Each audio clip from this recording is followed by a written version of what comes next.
സ്നേഹം നൽകണേ, ദൈവസ്തുതി പാടിടാം, ദൈവ സ്നേഹം നൽകണേ. ഓ ആത്മാവിൽ പറന്നിടണേ, നിന്നെ ശുശ്രീന്റെ ഇന്നു നീരിറങ്ങണേ. പലപ്പോഴും ഉടമ്പടിയുടെ ഓരോ ദിവസങ്ങളും ഈ സാക്ഷ്യത്തിൻ്റെ അൾത്താരയിൽ നിൽക്കുമ്പോൾ നമ്മളെ വല്ലാത്ത രീതിയിൽ സംഭ്രമിപ്പിക്കും. കാര്യം നാനാജാതി മതസ്ഥർ ഒരു ഷോർട്ട് ടൈമിൽ വെറും വളരെ ചുരുങ്ങിയ 4 മണിക്കൂറല്ലേ നിങ്ങൾ ഉടമ്പടി കാര്യങ്ങൾ ദൈവകാര്യം കേൾക്കാൻ വേണ്ടി ചെലവഴിക്കുന്നുള്ളൂ. 40 വർഷം ദൈവകാര്യം കേൾക്കാൻ വേണ്ടി ചെലവഴിച്ചതിനേക്കാൾ എക്സ്പീരിയൻസാണ് ചിലർ 40 വർഷമൊക്കെ ദൈവകാര്യം കേട്ടിട്ട് ഇന്ന് വരെ പച്ച പിടിക്കാത്ത ആൾക്കാരുണ്ട്. ഇത് 4 മണിക്കൂറാണിത് കേൾക്കണത്, ദൈവകാര്യം കേൾക്കണത്. പക്ഷെ അവരതിൻ്റെ റൈറ്റ് ഇൻവെസ്റ്റ്മെൻറ്റ് നടത്തും. നമ്മൾ എന്ത് കേൾക്കുന്നു എന്നുള്ളതല്ല പ്രശ്നം. കേൾക്കുന്ന സമയങ്ങളിൽ തന്നെ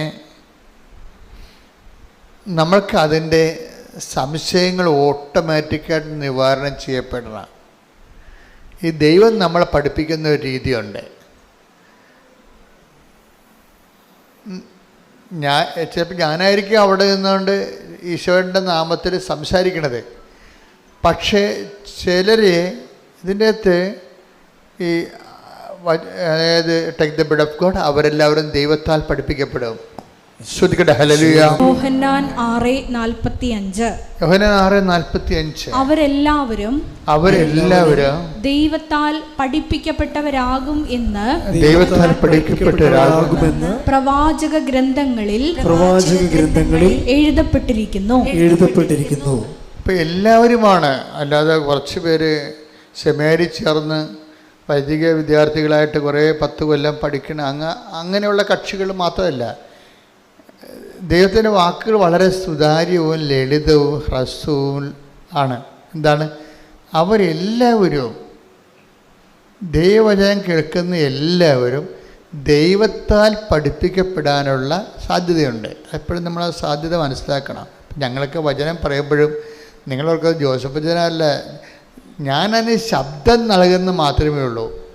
ദൈവത്തിൻ്റെ റിട്ടേൺ വേർഡ് ഓഫ് ഗോഡിന് ഞാനൊരു സൗണ്ട് ചെയ്ത് കൊടുക്കും, ഞാൻ ശബ്ദം കൊടുക്കും. എന്നുവെച്ചാൽ നിങ്ങളുടെ കയ്യിലിരിക്കുന്നത് അപ്പാരറ്റസ് ചെവിയല്ലേ അല്ലേ?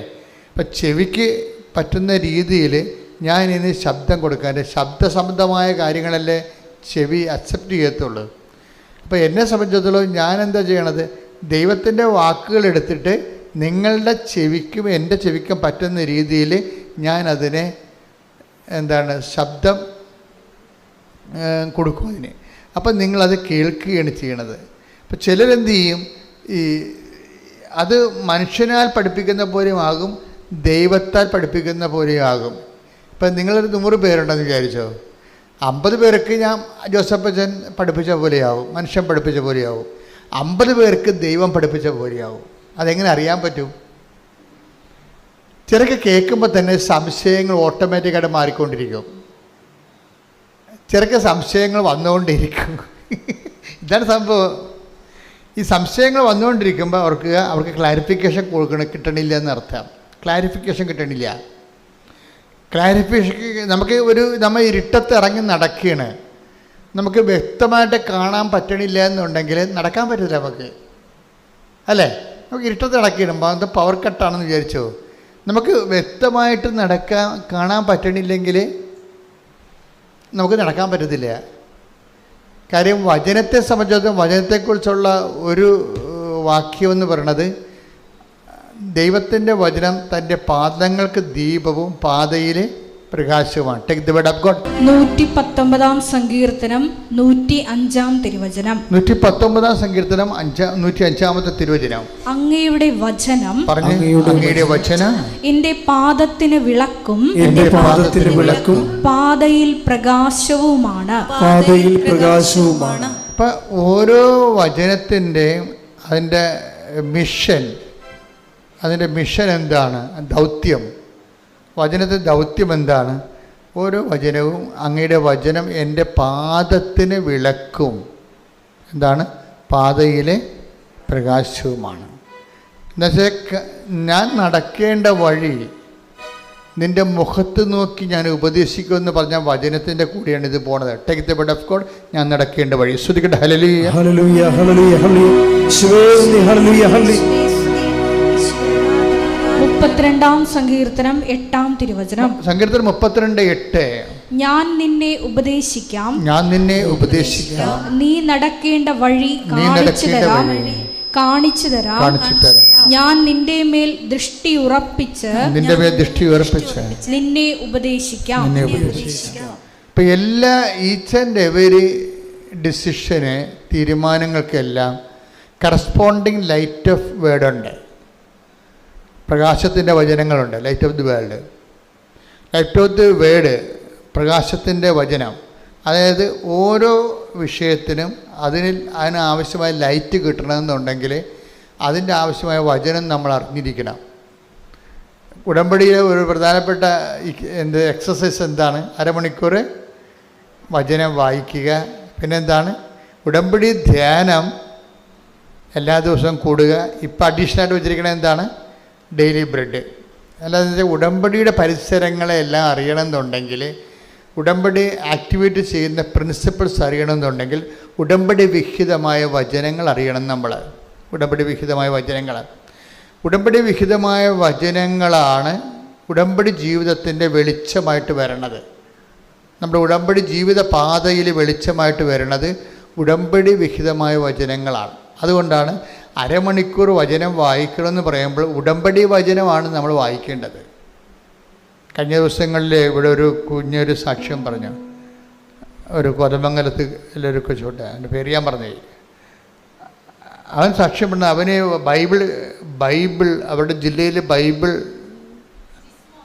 ജിസ്മോൻ്റെ സാക്ഷ്യം എന്ന് വെച്ച് കഴിഞ്ഞാൽ അവന് ബൈബിൾ ക്വിസാണ്. അവനെന്താ ചെയ്യണത്? അവൻ രാവിലെ എഴുന്നേറ്റിട്ട് ഡെയിലി ബ്രെഡ് കേൾക്കും, എന്നിട്ട് അതിൽ പറയുന്ന വചനങ്ങളെല്ലാം കുറിച്ച് വെക്കും. അത് മാത്രമാണ് അവൻ പഠിച്ചിരിക്കുന്നത്. 2 മാസത്തെ വചനങ്ങൾ ഗൃഹപാഠമായിട്ട് പഠിച്ചു. 102 വചനങ്ങൾ പഠിച്ചു. 302 വചനങ്ങൾ അവൻ പഠിച്ചു. അപ്പോൾ ഭയങ്കര സീരിയസ് ആയിട്ട് എടുക്കുന്ന ആൾക്കാരുണ്ട്. നിങ്ങൾക്ക് പലപ്പോഴും സംഭവിക്കുന്നത്, എനിക്ക് പലപ്പോഴും തോന്നിയിട്ടുള്ളത്, ഉടമ്പടി വളരെ ദൈവികമായ ഒരു സംവിധാനമാണ്. കാര്യം അത് എന്നെ ഞെട്ടിക്കണമെന്ന് പറഞ്ഞത്, ഞാനിപ്പോൾ അച്ഛനായിട്ട് 40 ഈ ശുശ്രൂഷ തുടങ്ങിയിട്ട് 10-39 കൊല്ലം ആയി, അപ്പം കഴിഞ്ഞു. പക്ഷേ ഇങ്ങനെ ജനങ്ങളെ അനുദിനം ഒരുമിച്ച് കൂട്ടുകയും നാനാജാതി മതസ്ഥരെ അവരുടെ വേദനകാലങ്ങളിലെ കർത്താവിൻ്റെ സ്നേഹത്തിലേക്കും പരിപാലനയിലേക്കും വിളിക്കുകയും ചെയ്യുന്ന ശുശ്രൂഷ ഞാൻ എൻ്റെ ജന്മത്തെ കണ്ടിട്ടില്ല. ഞാൻ ചരിത്രം നല്ലവണ്ണം പഠിക്കുന്ന ആളാണ്. ഓരോ ശുശ്രൂഷകളും എന്ന് തുടങ്ങി. ഇപ്പോൾ നിത്യാരാധന ഇന്ന് 13-ാം നൂറ്റാണ്ടിലാണ് നിത്യാരാധന തുടങ്ങിയത്. 13-ാം നൂറ്റാണ്ട് 700 കൊല്ലമേ ഉള്ളൂ നിത്യാരാധന തുടങ്ങിയിട്ട്. കുരിശിൻ്റെ വഴി സഭയിലെ ശുശ്രൂഷയാണ്. അതിൻ്റെ തുടങ്ങിയിട്ട് 800 കൊല്ലമായി. 12-ാം നൂറ്റാണ്ടിൽ തുടങ്ങിയതാണ്. ജപമാല 16-ാം നൂറ്റാണ്ടിൽ തുടങ്ങിയതാണ്.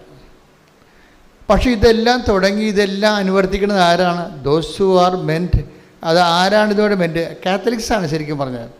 പക്ഷേ ഉടമ്പടി കാലം വന്നപ്പോഴാണ് ക്രിസ്ത്യൻസിന് മൊത്തം CSI, പെന്തക്കോസ്ത്, മാർത്തോമ, ഓർത്തഡോക്സ്, യാക്കോബ, കത്തോലിക്ക, ഇനി നോൺ ക്രിസ്ത്യൻസ് എല്ലാവർക്കും കൂടി ഒരുമിച്ച് കൂടാനും കണ്ണീരിൻ്റെ കാലത്ത് ദൈവത്തിൻ്റെ ആശ്വാസം പ്രാപിക്കാനുള്ള സംവിധാനമായിട്ട് ദൈവം തന്നാണ് ഉടമ്പടി. അതിപ്പോഴേ നമ്മൾ 16-ലാണ് ഇത് ആക്ടിവേറ്റ് ആകണത്. 16 തൊട്ട് ഇങ്ങോട്ട് 8 കൊല്ലത്തെ വളർച്ചയിൽ എന്തൊരു വളർച്ചയാണ് ജനങ്ങൾ, എന്തൊരു ദൈവാനുഭവമാണ് ജനതകൾ പ്രാപിച്ചത്. അന്ധകാരത്തിൽ ജീവിച്ചിരുന്ന ഒരു പ്രകാശം കണ്ടു എന്ന് പറഞ്ഞില്ലേ? Take the word of God. ശ്രുതികട ഹല്ലേലൂയ ഹല്ലേലൂയ ഹല്ലേലൂയ. മത്തായി 4:16. മത്തായി 4:16. അന്ധകാരത്തിൽ സ്ഥിതി ചെയ്തിരുന്ന ജനങ്ങൾ വലിയ പ്രകാശം കണ്ടു. മരണത്തിന്റെ മേഖലയിലും നിഴലിലും വസിച്ചിരുന്നവർക്കായി ഒരു ദീപ്തി ഉദയം ചെയ്തു. അത് ഈശോനെ കുറിച്ചാണ് അത് പറയണത്. പക്ഷെ അതിൻ്റെ ഫലപ്രാപ്തി ഈശോൻ്റെ കാലത്ത് പോലും അതേസമയം തന്നെ വിജാതിയരും യഹൂദരുമൊക്കെ ഈശോയെ സ്വീകരിക്കുന്നതിന് ഭയങ്കരമായ തടസ്സങ്ങളുണ്ടായിരുന്നു. സഭയിൽ വിവാദങ്ങളായ പഠനങ്ങളൊക്കെ ഉണ്ടായത് അതുകൊണ്ടാണ്.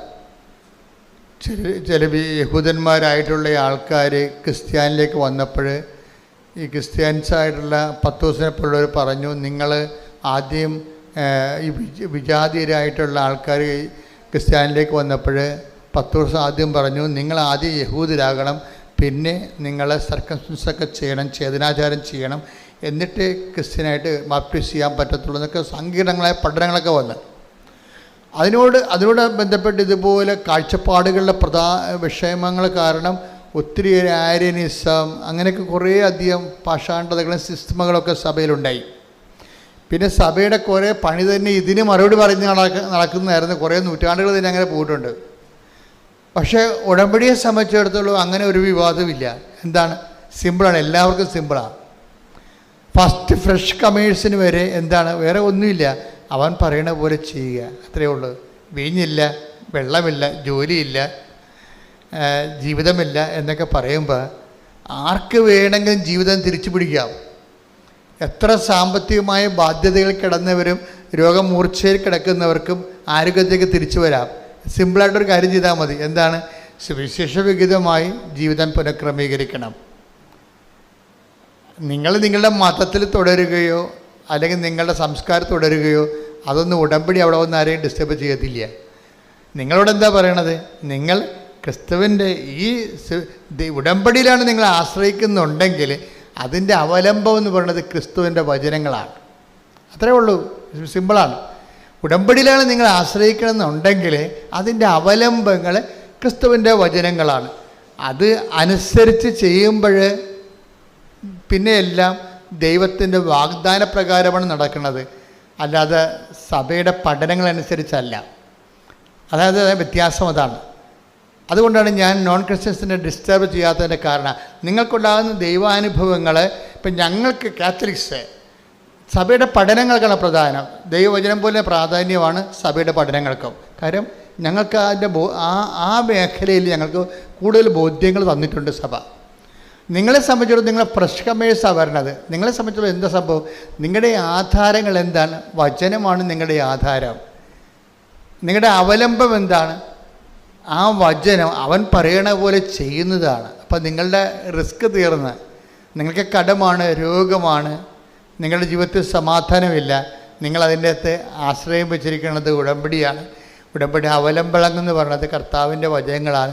അപ്പോൾ അതുകൊണ്ട് അവൻ പറയണ പോലെ ചെയ്തുകൊണ്ട് ദൈവസ്നേഹത്തോടെ മുന്നേറുന്നവരെ നിങ്ങൾക്കറിയാമല്ലോ. വാഗ്ദാനത്തിൻ്റെ ഏറ്റവും വലിയ വാഗ്ദാനത്തിൽ 100% അടിസ്ഥാനപ്പെടുത്തിയുള്ള ഒരുപക്ഷെ ഏക ആധ്യാത്മിക പരിചരണമാണ് ഈ ഉടമ്പടി. എന്താ കാര്യം? ഉടമ്പടി അവലംബപ്പെടുത്തിക്കുന്നത് അതിൻ്റെ അടിസ്ഥാനം എന്താണ്? ദൈവത്തിൻ്റെ വാഗ്ദാനമാണ്. വാഗ്ദാനം എന്തുമാത്രമാണെന്നാണ് വിചാരിക്കണത്? അതായത് 8850 വാഗ്ദാനങ്ങളുണ്ട്. ഈ വാഗ്ദാനങ്ങളിലാണ് ഉടമ്പടി വർക്ക് ചെയ്യണത്, അല്ലാതെ മറ്റ് പഠനങ്ങളിലല്ല. അതാണ് എൻ്റെ അക്രൈസ്തവരുടെ ഏറ്റവും വലിയ ഗുണം. അതാണ്. എന്നൊക്കറിയാം, അവരെ സംബന്ധിച്ചിടത്തോളം ദൈവം ഉടമ്പടി വർക്ക് ചെയ്യണത് സഭാ പഠനങ്ങളെ അടിസ്ഥാനപ്പെടുത്തിയല്ല. എന്താണ് ഉടമ്പടി വർക്ക് ചെയ്യണത്? അക്രൈസ്തവർക്ക് ഉടമ്പടി വർക്ക് ചെയ്യണത് ദൈവത്തിൻ്റെ വാഗ്ദാനങ്ങളെ അടിസ്ഥാനപ്പെടുത്തിയാണ്. ദൈവം വാഗ്ദാനങ്ങൾ വിശ്വസ്തനാണ്. അതുകൊണ്ടാണ് നിങ്ങൾ അവിശ്വസ്തരായിരുന്നാലും അവൻ വിശ്വസ്തനായിരിക്കും. അയ്യോ, ബൈബിളിൽ ടേക്ക് ബിടപ്പട ശ്രുതികട്ടെ. ഹല്ലേലൂയ, തിമോത്തിയോസ് 2:13. നാം അവിശ്വസ്തരായിരുന്നാലും അവൻ വിശ്വസ്തനായിരിക്കും. എന്തെന്നാൽ തന്നെ തന്നെ നിഷേധിക്കുക അവന് സാധ്യമല്ല. ഒരു ഭയങ്കര ഓപ്പൺ മാർക്കറ്റ് എന്ന് പറഞ്ഞ പോലെയാണ്. അതായത് ഇത് മൊണോപ്പൊളി ഇല്ല ഇതിൻ്റെ അകത്ത്. ഓപ്പൺ മാർക്കറ്റ്, മറ്റേത് റിസർവ്ഡ് ഇല്ല, ആർക്കെങ്കിലും വേണ്ടി റിസർവ് ചെയ്തിരിക്കണമല്ല. ഇപ്പം കൃപ റിസർവേഷനിലുള്ളതാണ്. പക്ഷേ ഉടമ്പടിയെ സംബന്ധിച്ചിടത്തോളം നിത്യരക്ഷയ്ക്ക് ആവശ്യമായ കൃപ കൗതാശികമായി റിസർവ്ഡാണ് നിത്യജീവനെ സംബന്ധിച്ചിടത്തോളം. പക്ഷേ അതിൻ്റെ തീരുമാനങ്ങളൊക്കെ അന്ത്യതീരുമാനങ്ങൾ എടുക്കുന്നത്, അക്രൈസ്തവരെക്കുറിച്ചുള്ള അന്ത്യതീരുമാനം എടുക്കുന്നത് ആരാണ്? ദൈവമാണ് തീരുമാനം എടുക്കുന്നത്. അതെവിടെ നിന്നാണ് ആ തീരുമാനം വരണത്? നിങ്ങളുടെ ആത്മാർത്ഥതയിലൂടെയാണ് തീരുമാനം കയറുന്നത്. നിങ്ങളുടെ ഓരോ വ്യക്തികളും ക്രിസ്തുവിനോട് ഇപ്പോൾ വിഷയബന്ധിയായിട്ട് നിങ്ങൾക്ക് ഉടമ്പടി എടുക്കാം, വ്യക്തിബന്ധിയായിട്ട് ഉടമ്പടി എടുക്കാം. ഞാൻ ആദ്യം പറഞ്ഞ ഭാഗങ്ങളെല്ലാം വിഷയബന്ധിയായിട്ട് ഉടമ്പടി എടുക്കുന്ന തുടക്കക്കാരെക്കുറിച്ചാണ് പറഞ്ഞിരിക്കുന്നത്. അക്രൈസ്തവരിൽ നിന്ന് വരുന്ന തുടക്കക്കാരില്ലേ, അവർ ചെയ്യണത് വിഷയബന്ധിയായിട്ടാണ് ഉടമ്പടി എടുക്കണം. അവർക്ക് IELTS പാസ്സാകണം, അവരുടെ വസ്തു വിൽക്കണം, കടങ്ങൾ മാറണം, വിഷയബന്ധിയാണ്. ഉടമ്പടിയുടെ ആദ്യ പ്രൈമറി ഭാഗങ്ങളെല്ലാം വിഷയബന്ധിയാണ്. ഉടമ്പടി കുറച്ചുകൂടി മച്ചുറായി കഴിയുമ്പോൾ, ഉടമ്പടി ജീവിതമാണല്ലോ, അത് വ്യക്തിബന്ധിയായിട്ട് മാറും. അത് ഓപ്ഷനിലാണ്. ഞങ്ങളാരും നിങ്ങളോട് വ്യക്തിബന്ധിയാകണമെന്ന് നിർബന്ധിക്കുകയോ നിർബന്ധപൂർവ്വം നിങ്ങളെ മതം മാറ്റുകയോ അങ്ങനെ വിഷയം വരെ ചെയ്തിട്ടുണ്ടോ? എന്നെ ഒരിക്കലും ചെയ്യത്തില്ല. അത് ദൈവം അവനവന് കൊടുക്കുന്ന കൃപയുടെ അടിസ്ഥാനത്തിലായിരിക്കും. അത് അവനവൻ ദൈവത്തോട് കാണിക്കുന്ന ആത്മാർത്ഥതയുടെ അടിസ്ഥാനത്തിലായിരിക്കും. ചിലർ വസ്തുവിന് മാത്രം ദൈവത്തിൽ ആശ്രയിക്കും, ചിലർ വ്യക്തിക്ക് വേണ്ടി ദൈവത്തിൽ ആശ്രയിക്കും. അത് അവരുടെ വിഷയങ്ങളാണ്. സ്തുതിക്കട്ടെ. ഹല്ലേലൂയ, ഹല്ലേലൂയ, ഹല്ലേലൂയ, ഹല്ലേലൂയ, ഹല്ലേലൂയ. ആരാധന. ഹല്ലേലൂയ, ഹല്ലേലൂയ. മരിയനോട് നമുക്ക് എല്ലാവർക്കും വ്യക്തിപരമായിട്ട് ആത്മബന്ധം നീയുമായിട്ടുണ്ടാകുവാൻ ഈ ആരാധനയിലൂടെ പ്രത്യേകമായി ഞങ്ങളോട് കരുണ തോന്നണമേ. ഹല്ലേലൂയ, ഹല്ലേലൂയ. മഹത്വം, ആരാധന, ആരാധന. ഹല്ലേലൂയ, ഹല്ലേലൂയ.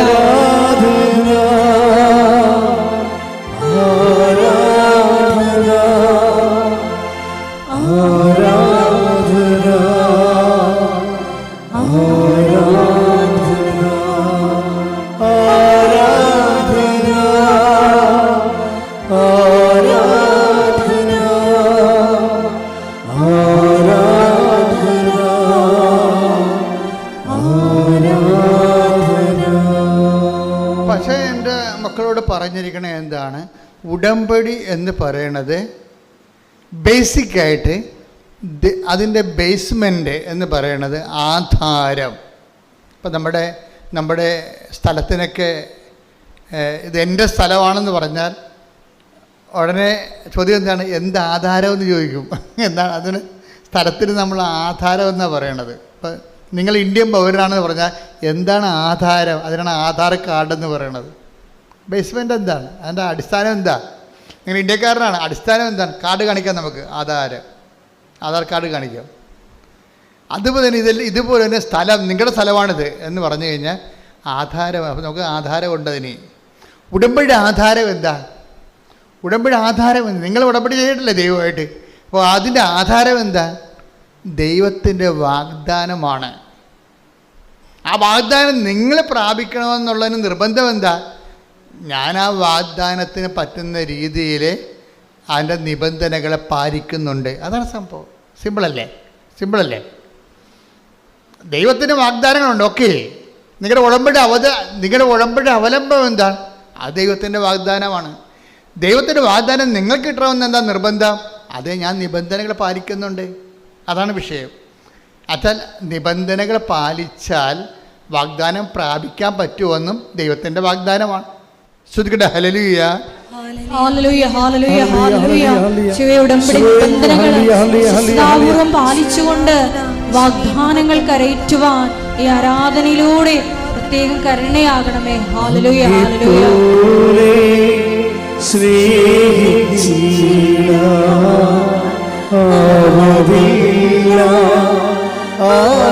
വാഗ്ദാനങ്ങളൊക്കെ പാലിച്ചാൽ ശ്രുതിക്കട്ടെ. ഹല്ലേലൂയ.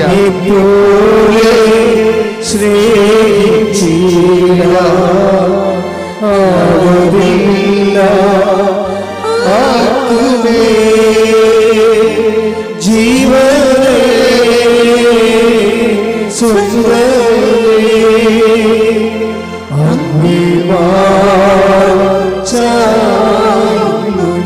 ജീവനെ സ്വന്തമേ ജീവനേ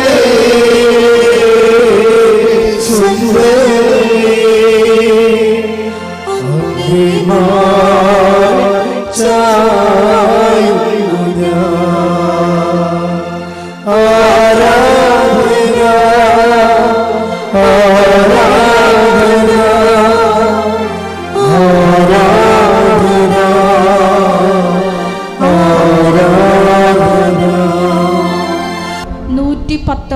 സങ്കീർത്തനം 56-57 തിരുവചനങ്ങൾ. 119-56 തിരുവചനങ്ങൾ. അങ്ങയുടെ കൽപ്പനകൾ പറഞ്ഞു, അങ്ങയുടെ കൽപ്പനകൾ അനുസരിച്ചു എന്നതാണ് എനിക്ക് ലഭിച്ച അനുഗ്രഹം. കർത്താവാണ് എന്റെ ഓഹരി. അവിടുത്തെ കൽപ്പനകൾ പാലിക്കുമെന്ന് ഞാൻ വാഗ്ദാനം ചെയ്യുന്നു. അപ്പോൾ ഉടമ്പടിയിൽ വരുന്നത് ദൈവത്തിൻ്റെ വാഗ്ദാനം വരുന്നുണ്ട്, ദൈവത്തിൻ്റെ നിബന്ധനകൾ പാലിച്ചുകൊള്ളാമെന്ന് നമ്മുടെ വാഗ്ദാനമുണ്ട്. കർത്താവിൻ്റെ കാലം വരുമ്പോഴേയും ആ ഓൾഡ് ടെസ്റ്റമെൻറ്റിൻ്റെ ഡിമാൻഡ്സ് മാറ്റണില്ല. കർത്താവ് അതിനെ ഉറപ്പിക്കുകയാണ് ചെയ്യണത്. അതിനെന്താ 15:7 വായിച്ചേ? യോഹന്നാൻ 15:7. നിങ്ങൾ എന്നിൽ വസിക്കുകയും എന്റെ വാക്കുകൾ നിങ്ങളിൽ നിലനിൽക്കുകയും ചെയ്യുന്നെങ്കിൽ ഇഷ്ടമുള്ളത് ചോദിച്ചുകൊള്ളുക, നിങ്ങൾക്ക് ലഭിക്കും. അപ്പൊ അവൻ പറയണത് പോലെ ചെയ്യുന്നത് എന്താണ്? ആ ചെയ്യുന്നത് ഒരു പ്രത്യേക ഇൻസിഡൻറ്റിന് വേണ്ടി നമുക്ക് ലൊക്കലൈസ് ചെയ്യാൻ പറ്റും. ഒരു പ്രത്യേക കാര്യം സാധിക്കാൻ വേണ്ടി നമ്മൾ ദൈവത്തിൻ്റെ വചനങ്ങൾ പാലിച്ചു പോകുന്ന ഒരു മിനിമം പരിപാടിയുമായിട്ട് പോകാൻ പറ്റും. പക്ഷെ അതിൻ്റെ അടുത്ത സ്റ്റെപ്പുണ്ട്. എന്താണ് അടുത്ത സ്റ്റെപ്പ്? എന്താണ് ഈ 15:7 പറയണത്? നിങ്ങൾ എന്നിൽ വസിക്കുകയും പറഞ്ഞു, നിങ്ങളിൽ എന്നിൽ വസിക്കുകയും എന്റെ വാക്കുകൾ നിങ്ങളിൽ നിലനിൽക്കുകയും ചെയ്യുന്നെങ്കിൽ ഇഷ്ടമുള്ളത് ചോദിച്ചുകൊള്ളുക, നിങ്ങൾക്ക് ലഭിക്കും. എൻ്റെ ഏറ്റവും ശ്രദ്ധേയമായ വാക്ക് എൻ്റെ വചനം നിങ്ങളിൽ നിലനിൽക്കുകയും ചെയ്യുന്നുവെങ്കിൽ എന്നുള്ളതാണ്. നമുക്കിഷ്ടമുള്ളത് എന്ത് ചോദിക്കാം? 6 കാര്യമല്ല 60 കാര്യം ചോദിക്കാം ദൈവത്തോട്. ഒറ്റ കണ്ടീഷൻ മാത്രമേ ഉള്ളൂ. എന്താ കാര്യം?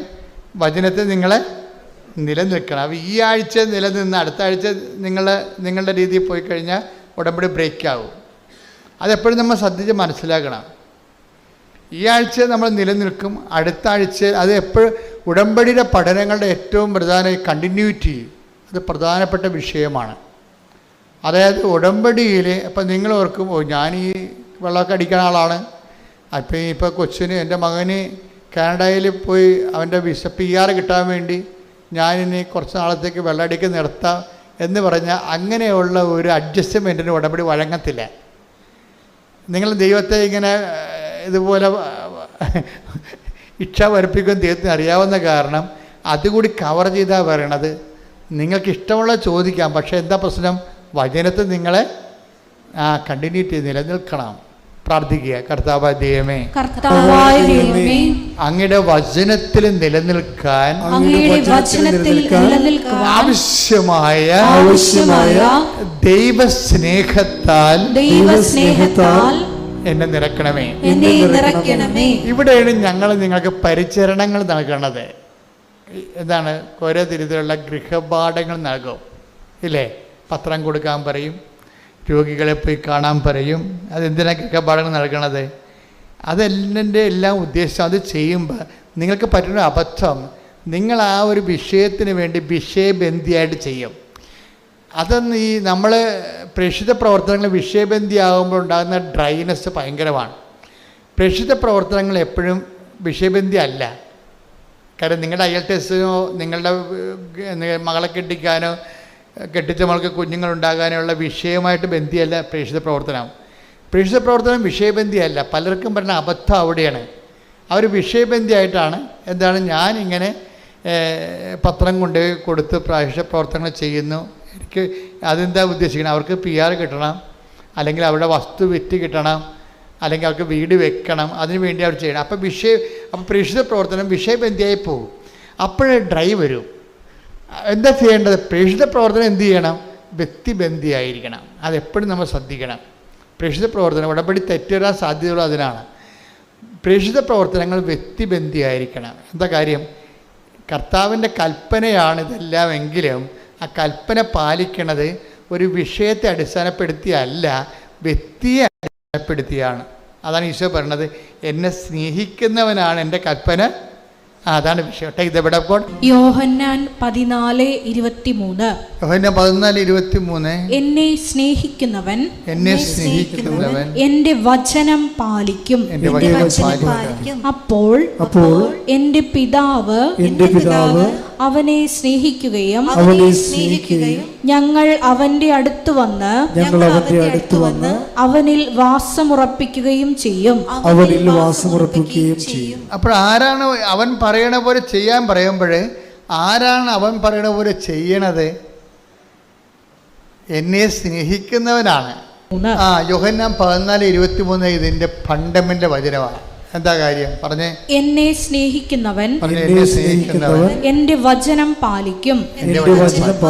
അപ്പോൾ എന്റെ പിതാവ് അവനെ സ്നേഹിക്കുകയും ഞങ്ങൾ അവന്റെ അടുത്ത് വന്ന് അവനിൽ വാസമുറപ്പിക്കുകയും ചെയ്യും.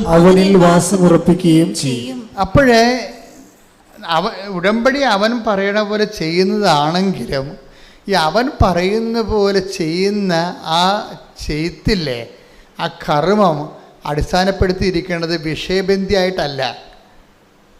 ആ കർമ്മം നിങ്ങൾ ചെയ്യുന്നത് കൊണ്ട് നിങ്ങൾക്ക് ആ വിഷയം സാധിക്കണമെന്നുള്ളതിനെ നേരിട്ട് ബന്ധപ്പെടുന്നില്ല. അവൻ പറയുന്ന പോലെ ചെയ്യുന്നതിൻ്റെ ബേസ്മെൻറ്റ് എന്താണ്? എന്നെ സ്നേഹിക്കുന്നവനെന്നാണ് കിടക്കുന്നത്. അവൻ പറയുന്ന പോലെ ചെയ്യണത് ആരാണ്? ദൈവത്തെ സ്നേഹിക്കുന്നവനാണ്. അപ്പോൾ ആദ്യം വേണ്ടത് എന്താണ്? ദൈവസ്നേഹമാണ് വേണ്ടത്. അതാണ് വിഷയം. അതെപ്പോഴും ഓർത്തേക്കണം കേട്ടോ. പ്രേക്ഷിത പ്രവർത്തനം ചെയ്യുമ്പോൾ ആദ്യം ഓർക്കണം. പ്രേക്ഷിത പ്രവർത്തനം ചെയ്യുമ്പോൾ നിങ്ങൾ ഉടനെ വന്ന് കമ്പ്യൂട്ടർ ഓൺ ചെയ്ത് ഓഫർ ലെറ്റർ വന്നാന്നല്ല നോക്കേണ്ടത്.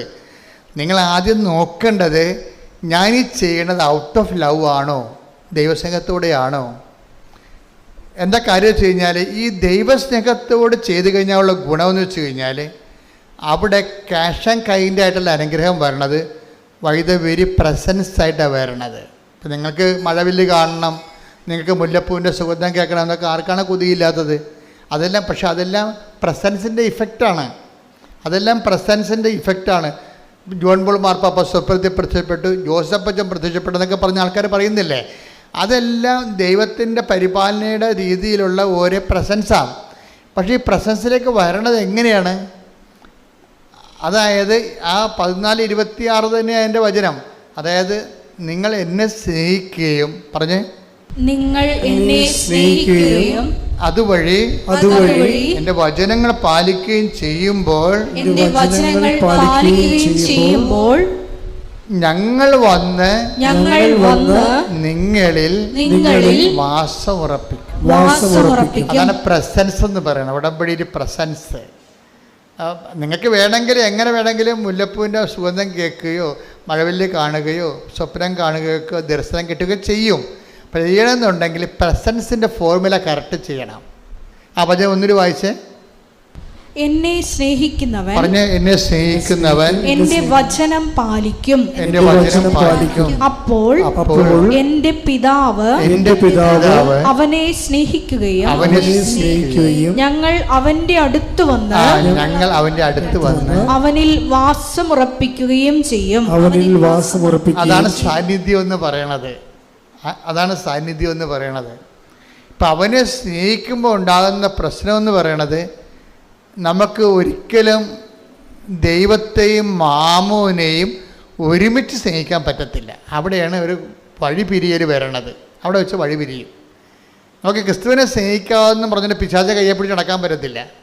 വീട്ടിലെ അവിടെയാണ് നമ്മൾ ശ്രദ്ധിക്കേണ്ടത്. ടേക്ക് ദ ബെഡ് ഓഫ് ദൈവത്തെയും മാമോനെയും. ശ്രദ്ധിക്കട്ടെ. മത്തായി 6:24. മത്തായി 6:24. 2 യജമാനന്മാരെ സേവിക്കാൻ കിടക്കണ ചട്ടിക്കലോ പ്രശ്നം. 2 യജമാനന്മാരെ സേവിക്കാൻ ആർക്കും സാധിക്കുകയില്ല. ഒന്നുകിൽ ഒരുവനെ ദ്വേഷിക്കുകയും അപരനെ സ്നേഹിക്കുകയും ചെയ്യും. അല്ലെങ്കിൽ ഒരുവനെ ബഹുമാനിക്കുകയും അപരനെ നിന്ദിക്കുകയും ചെയ്യും. ദൈവത്തെയും മാമോനെയും സേവിക്കാൻ നിങ്ങൾക്ക് സാധിക്കുകയില്ല. ഇത് സോപ്പിട്ട് അഡ്ജസ്റ്റ്മെന്റ് നിങ്ങളെ മയക്കി നിങ്ങളെ കാര്യങ്ങൾ പറയണമെന്നില്ല. കറക്റ്റ് ഡയറക്റ്റാണ്. ഇതിൻ്റെ അകത്തൊരു അഡ്ജസ്റ്റ്മെൻറ്റും ഇല്ല. കർത്താവ് പച്ചക്ക് കാര്യം പറഞ്ഞൊക്കെയാണ്. ദൈവത്തെയും മാമോനെയും ഒരുമിച്ച് സേവിക്കുക. 2 അധികാര സാധ്യതയില്ല. നിങ്ങളെ ശക്തിയുടെ സങ്കല്പങ്ങളിൽ ക്രിസ്തു അല്ലാതെ വേറൊരു ശക്തി സങ്കല്പം വന്നാൽ ഉടമ്പടി വർക്കൗട്ട് ചെയ്യത്തില്ല. അതിനകത്ത് വേറെ ചാൻസ് ഇല്ല. ഇതിനെക്കുറിച്ചൊക്കെ നമുക്ക് വ്യക്തമായ ബോധം ഉണ്ടാകണം. ഈ വിഷയത്തിലെല്ലാം കൃത്യമായ ബോധമാണ്. എന്താ കാര്യം? അതായത് സുവിശേഷ വിഹിതമായിട്ടാണ് ജീവിതം പുനഃക്രമീകരിക്കുമ്പോൾ സ്വാഭാവികമായിട്ടും ഇത് ക്രിസ്തു അവലംബിയാണ്, നോ ഡൗട്ട്. ക്രിസ്തു അവലംബി ആയതുകൊണ്ട് തന്നെ നിൻ്റെ പാപത്തിന് പരിഹാരമായി മരിച്ച വേറെ ഒരാൾ ക്ലെയിം ചെയ്യുന്നില്ല ഈ ലോകത്ത്. അതാണ് എൻ്റെ വിഷയം. ഞാൻ നിനക്ക് പകരക്കാരനായിട്ടാണ് മരിച്ചത്. നിൻ്റെ പാപത്തിൽ ഇപ്പം ഞാൻ പോകുന്നില്ലെങ്കിൽ, നിങ്ങളുടെ പാപത്തിൽ ഞാൻ പോകുന്നു, നിങ്ങളുടെ പാപത്തിൽ നിങ്ങൾ മരിക്കും. യോഹന്നാൻ 8:21. യേശു വീണ്ടും അവരോട് പറഞ്ഞു, ഞാൻ പോകുന്നു, നിങ്ങൾ എന്നെ അന്വേഷിക്കും, എന്നാൽ നിങ്ങളുടെ പാപത്തിൽ നിങ്ങൾ മരിക്കും. സിറ്റുവേഷൻ. യേശുവിനെ റിജക്റ്റ് ചെയ്താൽ നമ്മുടെ മുമ്പിലുള്ള ഓപ്ഷൻ മരണമാണ്. അത് കൃത്യമായിട്ട് ബൈബിൾ പറയുന്നുണ്ട്, കൃത്യമായിട്ട് ഉടമ്പടി പറയുന്നുണ്ട്. എന്താ കാര്യം? ക്രിസ്തുവിനെ നമ്മൾ സ്വീകരിക്കുന്നത് നിത്യജീവന് വേണ്ടിയാണ്. അതാണ് വിഷയം. ക്രിസ്തു എന്ന് പറയുമ്പോൾ നിങ്ങൾ ഉടനെ ഭൗതികമായ ആനുകൂല്യങ്ങളും ധരിക്കരുത്. അതൊക്കെ ഇതിൻ്റെ ആദ്യത്തെ ABCD പരിപാടികളൊക്കെയാണ്. അതിൻ്റെ ഉദ്ദേശം എന്താണ്? നിൻ്റെ പാപത്തിന് നീ മരിക്കുന്നതിന് പകരമായിട്ട് മരിച്ചത് ഞാനാണെന്ന് വേറെ ആരും ക്ലെയിം ചെയ്തിട്ടില്ല. ക്രിസ്തുവിൻ്റെ കാലം വരെ ക്ലെയിം ചെയ്തിട്ടില്ല, ക്രിസ്തുവിന് ശേഷവും ക്ലെയിം ചെയ്തിട്ടില്ല. അപ്പം നിൻ്റെ പാപത്തിന് നീ നിത്യമായി മരിക്കേണ്ട സാധ്യതയ്ക്ക് അതിന് തടഞ്ഞു നിർത്തിക്കൊണ്ട് കൊളംബസ് അമേരിക്ക കണ്ടുപിടിക്കുമ്പോൾ ഒത്തിരി പേര് അമേരിക്ക കണ്ടുപിടിക്കാൻ അറ്റ്ലാന്റിക് സമുദ്രത്തിലൂടെ പോയിട്ടുണ്ട്. ഇപ്പം സമുദ്രത്തിലേക്ക് വളർന്നു നിൽക്കുന്ന വലിയ മലയിൽ അവിടെ നോ മോർ ബിയോണ്ട് എന്ന് എഴുതി വെക്കും. കപ്പലുകാരെല്ലാം തിരിച്ചു പോകും. കാര്യം ഒരു മലയിൽ അപ്പുറത്തേക്ക് നമ്മൾ കടലിലൂടെ പോയി കഴിഞ്ഞാൽ അപകടങ്ങളാണ്. കടൽ പിശാചുക്കൾ കൊന്നുകളെയും പിടിച്ച്. അതുകൊണ്ടാണ് നോ മോർ ബിയോണ്ട്, ഇനി പോകരുതെന്ന് എഴുതും. ഇപ്പോൾ കൊളംബസ് ആണ് ആ മലയും നോ മോർ ബിയോണ്ട്, ഇനി മുന്നോട്ട് പോകരുതെന്ന് എഴുതിയിട്ടും പുള്ളിയുടെ പാക്കപ്പൽ പുള്ളി ഓടിച്ചു പോയി അമേരിക്ക കണ്ടുപിടിച്ച്. ഇന്ത്യയാണെന്നാണ് വിചാരിച്ചത്, പക്ഷേ അമേരിക്ക കണ്ടുപിടിച്ച് തിരിച്ചു വന്നിട്ട് ആ നോ വെട്ടിക്കളഞ്ഞ്. എന്താ കളഞ്ഞത്? എന്നിട്ട് അപ്പം എന്താ ബിയോണ്ട്, മോർ ബിയോണ്ട്, ഇനിയും പോകാമെന്ന്. ഇതാണ് ക്രിസ്തു ചെയ്തത്. ക്രിസ്തുവിൻ്റെ കാലം വരെ മനുഷ്യൻ മരണത്തോട് തീരുകയാണ്. ക്രിസ്തുവിൻ്റെ കാലം മരണത്തിൽ ജയിച്ച് ഉത്ഥാനം ചെയ്ത് കഴിഞ്ഞപ്പോൾ ആ നോ മോർ ബിയോണ്ടിനെ നോ പോയി, മോർ ബിയോണ്ടായി. ജീവൻ്റെ ഈ ഭൂമിയുടെ ജീവിതത്തിന് ശേഷവും ജീവിതമുണ്ട്. അതാണ് അവൻ ജീവനെ പുനരുദ്ധരിച്ചു എന്ന് പറയണത്. ആ ജീവനെ പുനരുദ്ധരിച്ചു. അപ്പം നമ്മൾ ക്രിസ്തുവിൽ വിശ്വസിക്കുക നമുക്ക് കിട്ടുന്ന ഏറ്റവും വലിയ വാഗ്ദാനം എന്താണ്? നിത്യജീവനാണ്. അതിൻ്റെയൊക്കെ ഒരു അടിസ്ഥാനമായ ആദ്യ രുചികളാണ് നമ്മൾ അനുഭവിക്കുന്ന ആദ്യ രുചികളില്ലേ. ഞാൻ ഈ ഉടമ്പടിയിലെ നിങ്ങളുടെ എല്ലാ ഭൗതിക സാക്ഷ്യങ്ങളെയും വിളിക്കാൻ ഇഷ്ടപ്പെടുന്നത് ഫസ്റ്റ് ടേസ്റ്റ് എന്ന് പറയും. ഫസ്റ്റ് ലവ് എന്നൊക്കെ പറഞ്ഞ പോലെ ഫസ്റ്റ് ടേസ്റ്റ്. എന്താണ് ഫസ്റ്റ് ടേസ്റ്റ് എന്ന് പറഞ്ഞാൽ? ആദ്യ രുചികൾ നിത്യതയുടെ മുന്നാസ്വാദനം വെച്ചുള്ള ആദ്യ രുചികളാണ് അനുഭവിക്കുന്നത്. അപ്പം ചിലർക്ക് നല്ല ആഴമായ ദൈവ സ്നേഹം കിട്ടും. അവർ പിന്നെയും മുന്നോട്ട് പോകും, ക്രിസ്തുവിൻ്റെ കൂടുതൽ അറിയുന്നതിന് വേണ്ടി മുന്നോട്ട് പോകും. അങ്ങനെ മുന്നോട്ട് പോകുന്ന ആൾക്കാർ ആണ് പിന്നീട് നിത്യജീവനിൽ ക്രിസ്തുവിനെ കണ്ടെത്തിയിട്ടുള്ളത്. ഞാൻ തിരുവുദ്ധാനത്തോട് ബന്ധപ്പെട്ട് വരുന്ന ദിവസങ്ങളായതുകൊണ്ടാണ് ഈശോ ഇതിലൂടെ ഇങ്ങനെ സംസാരിക്കണമെന്ന് ഞാൻ കരുതുന്നു. നിങ്ങൾ സ്തുതിക്കട്ടെ. ഹല്ലേലൂയ, ഹല്ലേലൂയ, ഹല്ലേലൂയ, ഹല്ലേലൂയ, ഹല്ലേലൂയ. ജ്ഞാനത്തിന്റെ വലിയ വചന രഹസ്യങ്ങൾ ഞങ്ങൾക്ക് വെളിപ്പെടുത്തുന്നതിന് നന്ദി പറയുന്നു. ഹല്ലേലൂയ, ഹല്ലേലൂയ. മഹത്വം, മഹത്വം, ആരാധന, ആരാധന. ഹല്ലേലൂയ, ഹല്ലേലൂയ, ഹല്ലേലൂയ. മഹത്വം, മഹത്വം.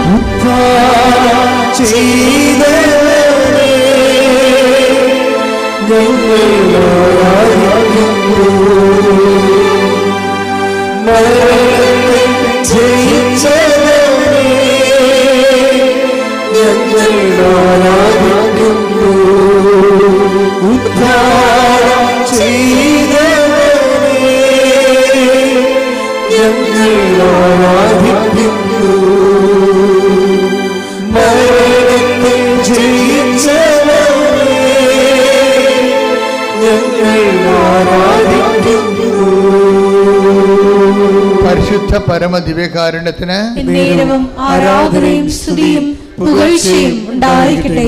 പരിശുദ്ധ പരമദിവ്യകാരുണ്യത്തിന് ആരാധനയും സ്തുതിയും പുകഴ്ചയും ഉണ്ടായിരിക്കട്ടെ. അപ്പം എൻ്റെ മക്കൾ എപ്പോഴും ശ്രദ്ധിക്കേണ്ട കാര്യം, നിങ്ങൾ ഈ ഉടമ്പടിയിൽ വെക്കുമ്പോൾ നിങ്ങൾ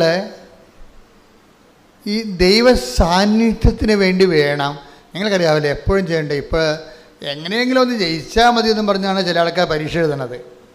പക്ഷെ ചിലർ പരീക്ഷ എഴുതുന്നത് അങ്ങനെയല്ല. അവർക്കെന്താണ്, അവർക്ക് ആദ്യത്തെ 10 റാങ്കിൽ എവിടെയെങ്കിലും കയറി പറ്റണമെന്ന് എഴുതത്തുള്ളൂ. അതാണ് വ്യത്യാസം. ആ വ്യത്യാസമുണ്ട്. ചിലർ പറയണത് എങ്ങനെയെങ്കിലും ജയിച്ചാൽ മതിയെന്നാണ്. ആ സർട്ടിഫിക്കറ്റ് കിട്ടിയാൽ നമുക്ക് പൊടികോരി തിന്നാൻ പറ്റത്തില്ല. നിങ്ങൾ എന്തെങ്കിലും കാര്യങ്ങൾ ഭൂമിയിലുള്ള കാര്യം നടന്നാൽ മാത്രം മതിയെന്ന് പറഞ്ഞ് ഉടമ്പടി വെക്കാം നിങ്ങൾക്ക്. പക്ഷെ അതേസമയം തന്നെ ആദ്യത്തെ 10 റാങ്കിൽ ഒരാളായിട്ട് കയറി പറ്റണമെന്നും പറഞ്ഞ് ഉടമ്പടി വെക്കാം.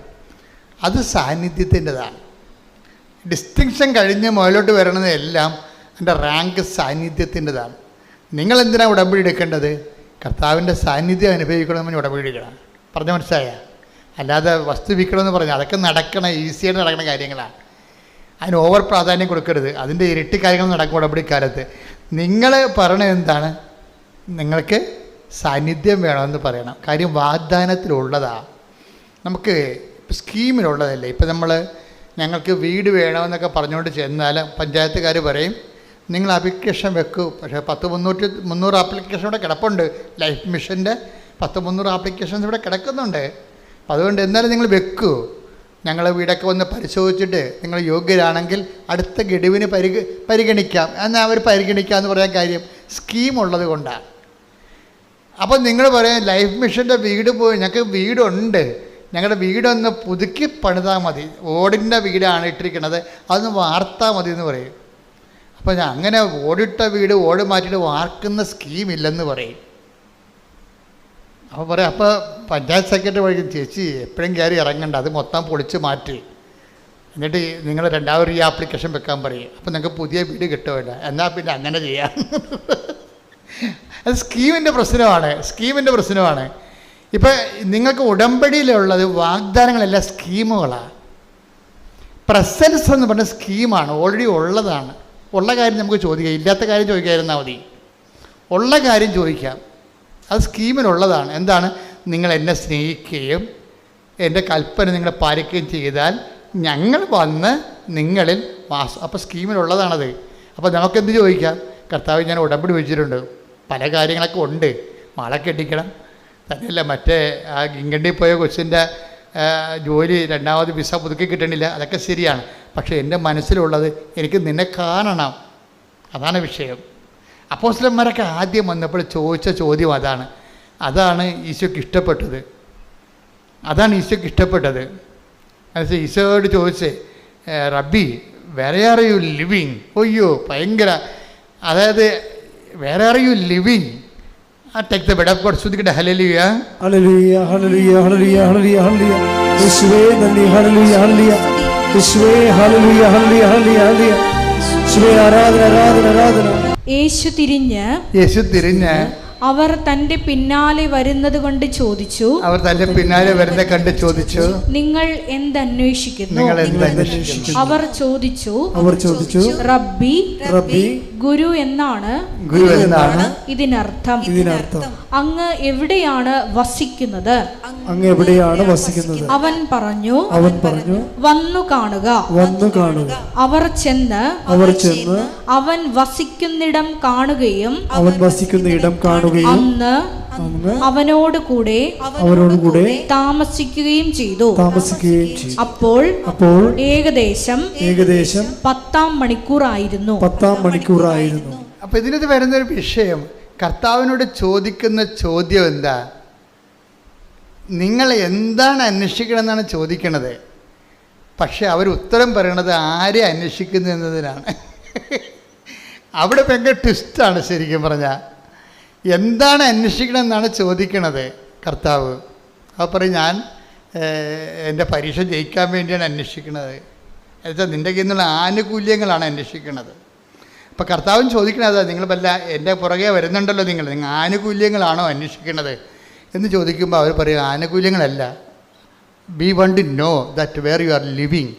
നീ എവിടെ താമസിക്കുന്നു എന്നറിയണം. വചനത്തിൻ്റെ കൂടെ എവിടെയാണെന്ന് അറിയണം. അയ്യോ, എന്നാ ചോദ്യമാണ് ചെയ്യണത് ശരിക്കും പറഞ്ഞാൽ. എന്നാ ഉത്തരവാണ്. നീ എവിടെയാണ് താമസിക്കുന്നത്? അപ്പോൾ കർത്താവ് ചോദിക്കണം, നിങ്ങൾ എന്താണ് അന്വേഷിക്കണതെന്നാണ്.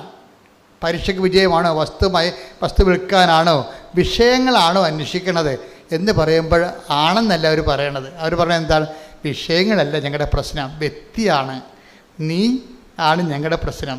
നീ എവിടെ താമസിക്കുന്നു? അതിൻ്റെ അർത്ഥം എന്താണ്? നിൻ്റെ കൂടെ താമസിക്കാൻ ഞങ്ങൾക്ക് ആഗ്രഹമുണ്ട്. അതാണ് വിഷയം. ഉടമ്പടിയുടെ ഒരു ഉദ്ദേശം അത് തന്നെയാണ്. എവിടെ താമസിക്കുന്നു വെച്ചാൽ കർത്താവിൻ്റെ കൂടെ താമസിക്കാവുന്നൊരു കാലമാണ് ഈ ഉടമ്പടി കാലം എന്ന് പറയണത്. ഇത് അവസാനം വരെ ഈ ചോദ്യ ഉത്തരങ്ങൾ ഇങ്ങനെ കണ്ടിന്യൂ ചെയ്യുന്നുണ്ട്. പട്ടാളക്കാർ വരുമ്പോൾ കർത്താവ് ചോദിക്കും, അവിടെ ചോദിക്കണത് നിങ്ങൾ എന്ത് അന്വേഷിക്കണം എന്നല്ല ചോദിക്കണത്, നിങ്ങൾ ആരെ അന്വേഷിക്കുന്നു എന്നാണ് ചോദിക്കേണ്ടത്. കാര്യം എന്താണ്? അവർ ചോദിക്കേണ്ട ആൾ വ്യക്തിയാണ്, വ്യക്തിയുടെ ആനുകൂല്യങ്ങളല്ല. അവർ ചോദിക്കേണ്ട ആളാരാണ്? വ്യക്തിയാണ്. അപ്പോൾ എന്തന്വേഷിക്കുന്നു ചോദിക്കുന്ന ബൈബിള് അവസാനിക്കുന്നത് ആരെ അന്വേഷിക്കണം എന്ന് പറഞ്ഞാൽ take the bed of God. ശ്രുതികട ഹല്ലേലൂയ ഹല്ലേലൂയ ഹല്ലേലൂയ. യേശുവേ നന്ദി. ഹല്ലേലൂയ ഹല്ലേലൂയ ഹല്ലേലൂയ. യോഹന്നാൻ 18:4 തനിക്ക് സംഭവിക്കാനിരിക്കുന്നതെല്ലാം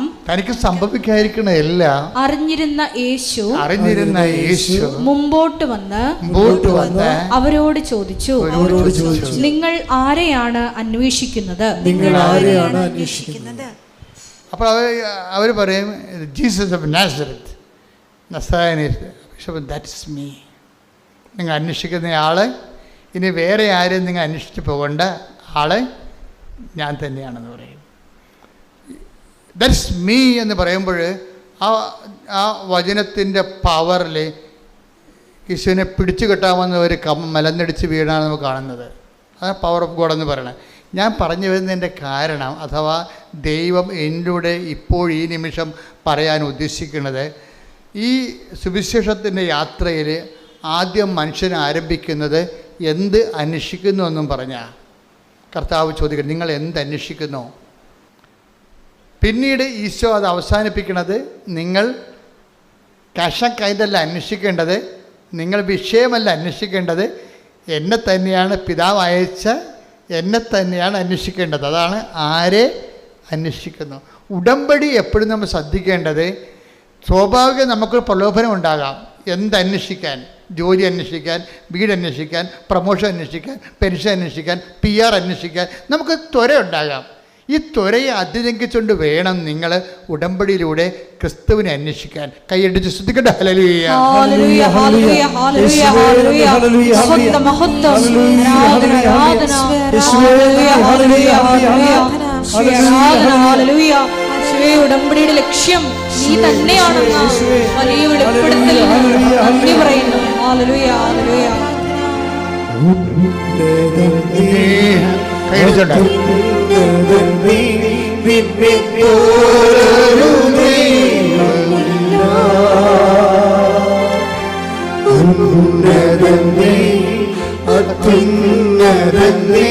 നിന്നെ പോലൊരു ദൈവമില്ല.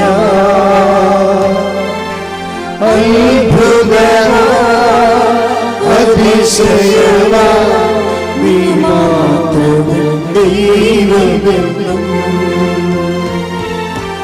അത്ഭുതമാ അതിശയമാ നീ മാത്രമേ ദൈവമെന്നും. ഉടമ്പടിയിലൂടെ ഈശോ ചോദിക്കുന്ന ആദ്യത്തെ ചോദ്യം നിങ്ങൾ എന്തന്വേഷിക്കുന്നു എന്നുള്ളതാണ്. ഉടമ്പടിയിലൂടെ ഈശോ ചോദിക്കുന്ന രണ്ടാമത്തെ ചോദ്യം നിങ്ങൾ ആരെ അന്വേഷിക്കുന്നതാണ്. അപ്പോൾ ബുദ്ധിയുള്ള മനുഷ്യ, ദൈവവേദലെ നീ മനസ്സിലാക്കണം, കഷം കൈൻഡായിട്ടുള്ളൊരു കാലം കഴിയുമ്പോൾ പിന്നീട് നീ അതിലൂടെ കർത്താവിനെ അന്വേഷിക്കാൻ വേണ്ടി ദൈവം ആഗ്രഹിക്കുന്നു. ശ്രദ്ധിക്കട്ടെ. ഇപ്പം ഈശോ പരിശുദ്ധാത്മാവ് നമ്മളെ നയിച്ചുകൊണ്ടിരിക്കുന്നത് എന്താണ്? ഏറ്റവും ഉടമ്പടിയുടെ ഏറ്റവും അടിസ്ഥാനം എന്താണ്? ദൈവത്തിൻ്റെ വാഗ്ദാനങ്ങളാണ് ഉടമ്പടിയുടെ അടിസ്ഥാനം. ഈ വാഗ്ദാനങ്ങളിൽ വെച്ച് ഏറ്റവും ഗ്രേഡഡ് ആയിട്ടുള്ള വാഗ്ദാനം എന്താണ്? ആദ്യത്തെ 10 റാങ്കിലുള്ള ഇതിൻ്റെ വാഗ്ദാനം എന്താണ്? ടോപ്പ് റാങ്കിലുള്ള വാഗ്ദാനം എന്താണ്? അത് പ്രസൻസാണ്. എന്താണ്? ദൈവത്തിൻ്റെ സാന്നിധ്യം. അതാണ്. അപ്പോൾ നമ്മൾ ഉടമ്പടിയിൽ നമ്മൾ അടിസ്ഥാനപ്പെടുത്തുന്നത് എന്തിനു വേണ്ടിയാണ്? ദൈവത്തിൻ്റെ സാന്നിധ്യത്തിന് വേണ്ടി. എൻ്റെ മക്കൾ, ദൈവത്തിൻ്റെ സാന്നിധ്യത്തിന് എന്താണ്? നിങ്ങൾ എന്നെ, അതാണ് 14:23 വായിച്ചത് അല്ലേ? എന്താണ്? നിങ്ങൾ എന്നെ സ്നേഹിക്കുന്നെങ്കിൽ എൻ്റെ കൽപ്പന പാലിക്കും, അപ്പോൾ എൻ്റെ പിതാവ് നിങ്ങളെ സ്നേഹിക്കുകയും ഞങ്ങൾ വന്ന് നിങ്ങളിൽ വാസമുറപ്പിക്കുകയും ചെയ്യും. അപ്പോൾ ഈ സാന്നിധ്യത്തിൻ്റെ സാധ്യത സ്നേഹത്തോടെ അവൻ പറയണ പോലെ ചെയ്താൽ സാന്നിധ്യം ഉറപ്പാണ്. ഒന്ന് പറഞ്ഞ്, ദൈവസ്നേഹത്തോടെ അവൻ പറയണ പോലെ ചെയ്താൽ സാന്നിധ്യം ഉറപ്പാകുമെന്ന് ഞങ്ങൾ തിരിച്ചറിഞ്ഞുകൊണ്ട് ഞങ്ങളുടെ ഭൗതിക ആനുകൂല്യങ്ങളെക്കാൾ അങ്ങയുടെ ആത്യന്തിക വാഗ്ദാനമായ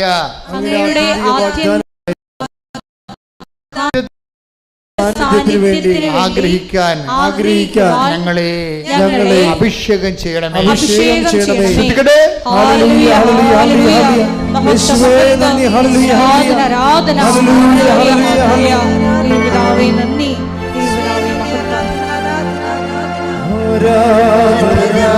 കൈവീശിക്കൊണ്ട്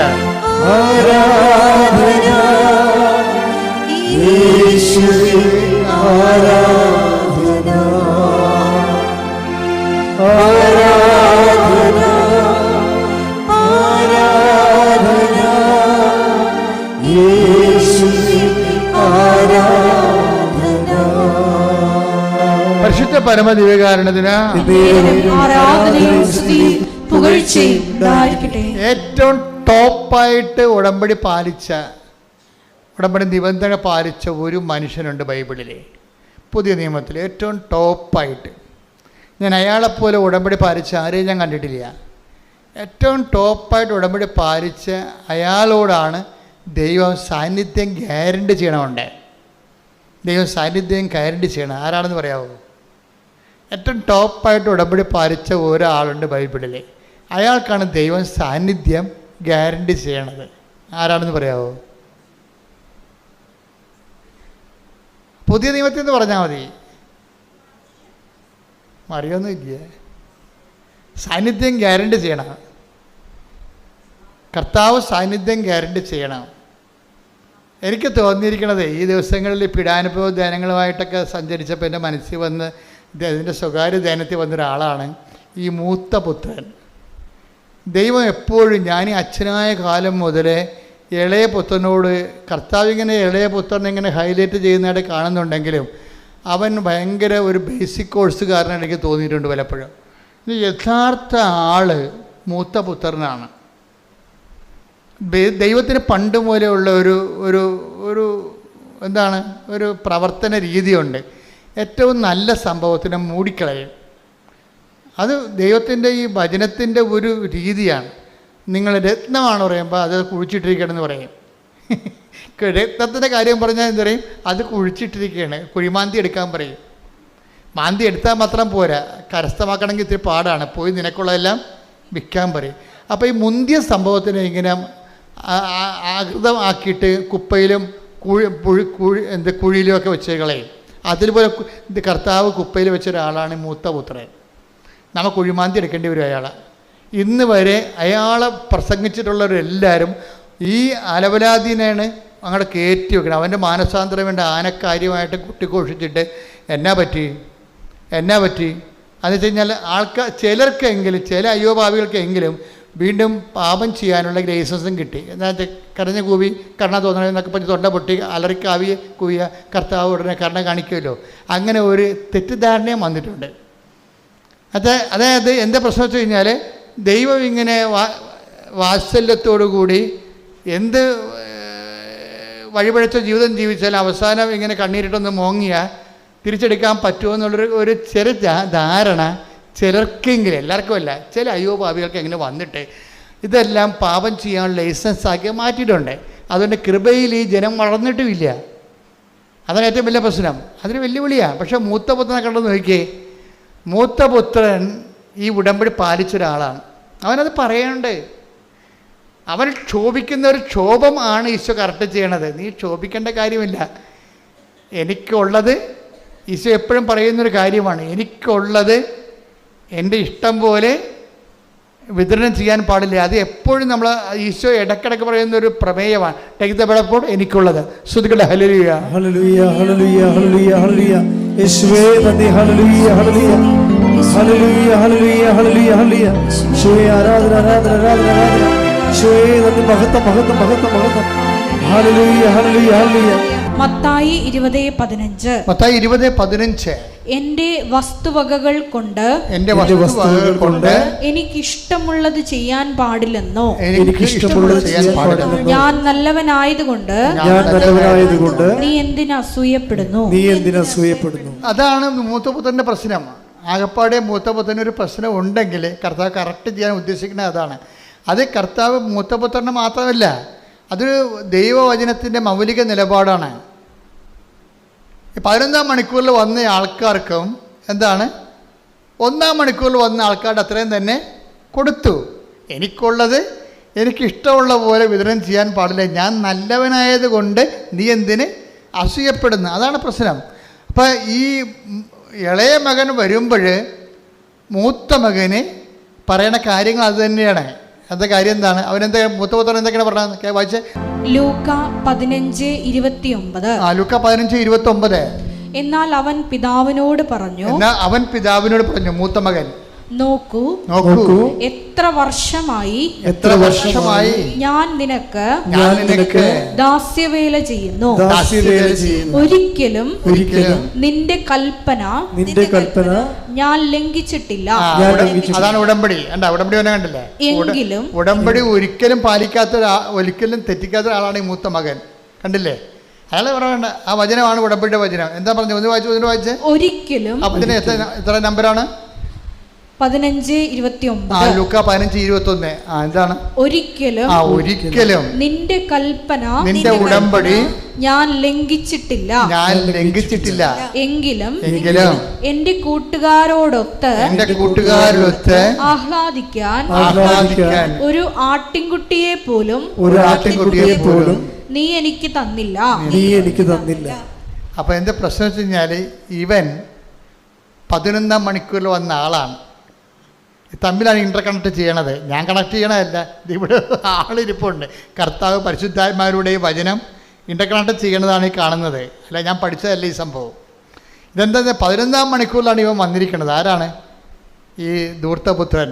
അവന് 1-ാം മണിക്കൂറിൽ വന്ന ആൾക്കാരുടെ അവന് വള കൊടുത്തു, അവന് എന്ത് കൊടുത്തു? പാദരക്ഷ കൊടുത്തു. പിന്നെ എന്ത് കൊടുത്തു? അവന് നല്ല വസ്ത്രങ്ങൾ കൊടുത്തു. 1-ാം മണിക്കൂറിൽ വന്ന ആളിനെ കൊടുത്തത് തന്നെ അവനെയും കൊടുത്തു. അപ്പോഴാണ് ആ പിറുപിറുത്തത്. ഈ പിറുപിറുപ്പ് ഇങ്ങനെ തുടരുകയാണ് ബൈബിളിൽ. അവൻ വീട്ടുടമസ്ഥനെതിരെ പിറുപിറുത്തു. Take the word of God. ശ്രുതികട ഹല്ലേലൂയ. ഹല്ലേലൂയ ഹല്ലേലൂയ ഹല്ലേലൂയ ഹല്ലേലൂയ. മത്തായി 20-ാം അധ്യായം 9 മുതൽ 11 വരെയുള്ള തിരുവചനം. മത്തായി 20:9-11.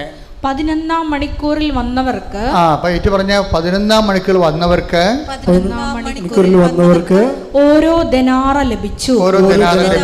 തങ്ങൾക്ക് കൂടുതൽ ലഭിക്കുമെന്ന് ആദ്യം വന്നവർ വിചാരിച്ചു. എന്നാൽ അവർക്കും ഓരോ ദനാറ തന്നെ കിട്ടി. അത് വാങ്ങുമ്പോൾ അവർ വീട്ടുടമസ്ഥനെതിരെ പിറുപിറുത്തു. എന്നാൽ ആദ്യം വന്ന ആൾക്കാരുടെ കൂടെ അവസാനം വന്ന ഞങ്ങളെ അങ്ങ് താരതമ്യപ്പെടുത്തിയല്ലോ, അല്ലേ? ആ വാക്കുകൂടി വായിച്ചേ. മത്തായി 20:12. അവസാനം വന്ന ഇവർ ഇത് ദൂതപുത്രന്റെ അനിയനില്ലേ? ദൂതപുത്രൻ അല്ല, അവസാനമല്ലേ വന്നത്? അവസാനം വന്ന ഇവന് ഇവർ 1 മണിക്കൂറേ ജോലി ചെയ്തുള്ളൂ. എന്നിട്ടും പകലിന്റെ അധ്വാനം ചൂടും സഹിച്ച ഞങ്ങളോട് അവരെ നീ തുല്യരാക്കിയല്ലോ. അപ്പൊ മൂത്തപുത്രന്റെ കംപ്ലൈന്റ് അതാണ്. അത് ഇത്തിരി അസൂയയിൽ നിന്ന് വന്ന നീതിബോധത്തിൽ നിന്നൊക്കെ വന്നൊരു കംപ്ലൈന്റാണ്. അത് ലോകരാജ്യത്തിന് നീതി എന്നാണ് മനസ്സിലായത്. ലോകരാജ്യത്തിന് നീതി എന്ന് വന്നിട്ടുള്ള ചില അപഭ്രംശങ്ങളാണ് ഈ വരുന്നത്. മുത്തപുത്രൻ്റെ ലോകരാജ്യത്തിൻ്റെ നീതിയിലാണ് വിഷയം അവർ കണക്കാക്കുന്നത്. പക്ഷേ ദൈവരാജ്യത്തിൻ്റെ നീതി വ്യത്യാസമുണ്ട്. അതാണ് എനിക്കിഷ്ടമുള്ളത്, എനിക്കുള്ളത് എനിക്കിഷ്ടമുള്ളവർക്ക് നൽകാൻ പാടില്ലേ? ഞാൻ നല്ലവനായത് കൊണ്ട് നീ എന്തിനെ അസൂയപ്പെടുന്നു? അപ്പം അസൂയ വന്നിരിക്കണത് എങ്ങനെയാണ്? ലോകരാജ്യത്തിന് നീതിയുടെ ഫ്രെയിം വർക്കിൽ നിന്നാണ് അസൂയ വരുന്നത്. നീ ദൈവരാജ്യത്തിലേക്ക് വരണമെന്നാണ് ഈ പറയണതിൻ്റെ അർത്ഥം. ദൈവരാജ്യം എന്നാൽ ഭക്ഷണവും പാനീയവും നീതിയും സമാധാനം. റോമ 14:17. ദൈവരാജ്യം എന്നാൽ ഭക്ഷണവും പാനീയവുമല്ല, പ്രത്യുത നീതിയും സമാധാനവും പരിശുദ്ധാത്മാവിലുള്ള സന്തോഷവുമാണ്. പരിശുദ്ധാത്മാവിന്റെ സന്തോഷം ഉറപ്പുവരുത്തുന്ന നീതി ദൈവരാജ്യത്തിൻ്റെ നീതിയാണ്. ദൈവരാജ്യത്തിൻ്റെ നീതി ദോസ് എന്നുള്ള ലോകരാജ്യ നീതിയല്ല, മറിച്ച് ദൈവത്തിൻ്റെ കരുണയിലാണ് അടിസ്ഥാനപ്പെടുത്തിയിരിക്കുന്നത്. അപ്പോൾ ധൂർത്തപുത്രന് കിട്ടിയിരിക്കുന്നത് ദൈവത്തിൻ്റെ കരുണയാണ് കിട്ടിയിരിക്കുന്നത്. അവിടെ കിട്ടിയിരിക്കുന്നത് എന്താണ്? ആ 1 താലന്താണ് ലഭിച്ചത്. അവന് ആ 1 താലന്ത് അവനെ കൊടുത്തു, അത്രയേ ഉള്ളൂ. അത് ദൈവത്തിൻ്റെ കരുണയുടെ ഭാഗമാണ്. അപ്പം ദൈവത്തിൻ്റെ കരുണയിൽ നിനക്ക് ഇടമുണ്ടെന്നാണ് ഈ പറഞ്ഞു വെക്കുന്നതിൻ്റെ കാരണം. നിൻ്റെ അവസ്ഥ എത്ര മോശമായാലും, നിൻ്റെ പാപകരമായ ജീവിത രീതികളായാലും നീ അനുദപിച്ചാൽ നിനക്ക് ദൈവരാജ്യത്തിലേക്ക് വരാൻ കഴിയും. പക്ഷേ ദൈവരാജ്യത്തിലേക്ക് വരാൻ കഴിയുമെന്ന് പറഞ്ഞാൽ ദൈവരാജ്യത്തിൽ പല സ്ഥലങ്ങളുണ്ട്. അതാണ് പ്രശ്നം. അതാണ് ഇവിടെ വിഷയം. ദൈവരാജ്യത്തിൽ നിന്ന് നീ ഒട്ടും അകലെയല്ല. ആ ഉപഗ്രഹം പോലെ വേണേൽ പോകാൻ പറ്റും. അത് ദൈവരാജ്യത്തിൻ്റെ അകത്ത് ചെറുതും വലുതുമുണ്ട്. അത് ഈ 2 വചനവും കർത്താവ് തന്നെ പറഞ്ഞ ദൈവരാജ്യത്തിൽ പ്രവേശിച്ചെന്നും പറഞ്ഞുകൊണ്ട് ആയത്തിലെ കാര്യങ്ങൾ. ദൈവരാജ്യത്തിന് അകലെയല്ല. Take the word of God. Markose 12:34. Pathrose 12:34. അവൻ ബുദ്ധിപൂർവം മറുപടി പറഞ്ഞു എന്ന് മനസ്സിലാക്കി യേശു പറഞ്ഞു നീ ദൈവരാജ്യത്തിൽ നിന്ന് അകലെയല്ല. അപ്പൊ ദൈവരാജ്യത്തിലാണെന്ന് പറഞ്ഞിട്ടില്ല. അതാണ് പ്രശ്നം. അവനെന്താണ് ബുദ്ധിപൂർവ്വം പറഞ്ഞ മറുപടി എന്താ? അവന് ബുദ്ധിയുണ്ട്. അവൻ പറഞ്ഞ മറുപടി എന്താ? ബുദ്ധിപൂർവ്വം വേണമെങ്കിൽ നിങ്ങൾക്ക് ഉടമ്പടി പാലിക്കാം. ഞാൻ പറയണ പോലെയൊക്കെ നിങ്ങൾ കൃത്യമായിട്ട് ചെയ്യാൻ പറ്റും. പക്ഷേ ദൈവരാജ്യത്തെ പ്രവേശിക്കാൻ നിർബന്ധമില്ല. ആ ബുദ്ധിപൂർവ്വം നമുക്ക് ഇൻ്റലക്ച്വലായിട്ട് റീസണബിളായിട്ട് വിഷയമൊക്കെ എടുക്കാൻ പറ്റും. റീസണല്ല, ബുദ്ധി തലച്ചോറല്ല ഉപയോഗിക്കേണ്ടത്, ഹൃദയമാണ് ഉപയോഗിക്കേണ്ടത്. ഉടമ്പടിയിൽ ഉപയോഗിക്കേണ്ടത് തലച്ചോറല്ല. അത് മനസ്സിലാക്കിയിട്ട് അതുപോലെ ചെയ്താൽ മതി എന്നല്ല പറയണത്. മറിച്ച് എന്താണ്? അതിനകത്ത് ഹൃദയമാണ് ഉപയോഗിക്കേണ്ടത്. ദൈവത്തെ സ്നേഹത്തിലാണ് ഇത് വർക്കൗട്ട് ചെയ്യണത്. ഒന്നൊരു വായിച്ചോളൂ. ശ്രുതികട ഹല്ലേലൂയ. അവൻ ബുദ്ധിപൂർവം മറുപടി പറഞ്ഞു എന്ന് മനസ്സിലാക്കി. അവൻ എന്ത് ബുദ്ധിപൂർവ്വമാണ് മറുപടി പറഞ്ഞത്? അതിന്റെ മറുപടി എന്താന്ന് വായിച്ചേ? മർക്കോസ് 12:32 മുതലുള്ള തിരുവചനങ്ങൾ. മർക്കോസ് 12:32. നിയമജ്ഞൻ പറഞ്ഞു, ഗുരു അങ്ങ് പറഞ്ഞത് ശരി തന്നെ. അവിടുന്ന് ഏകനാണെന്നും അവിടുന്നല്ലാതെ മറ്റൊരു ദൈവമില്ലെന്നും അവിടുത്തെ പൂർണ്ണ ഹൃദയത്തോടും പൂർണ്ണ മനസ്സോടും പൂർണ്ണ ശക്തിയോടും കൂടെ സ്നേഹിക്കുന്നതും തന്നെ പോലെ തന്നെ അയൽക്കാരനെ സ്നേഹിക്കുന്നതും എല്ലാ ദഹന ബലികളെയും യാഗങ്ങളെയും കാൾ മഹനീയമാണെന്നും അങ്ങ് പറഞ്ഞത് സത്യമാണ്. അവൻ ബുദ്ധിപൂർവം മറുപടി പറഞ്ഞു എന്ന് മനസ്സിലാക്കി യേശു പറഞ്ഞു, നീ ദൈവരാജ്യത്തിൽ നിന്ന് അകലെയല്ല.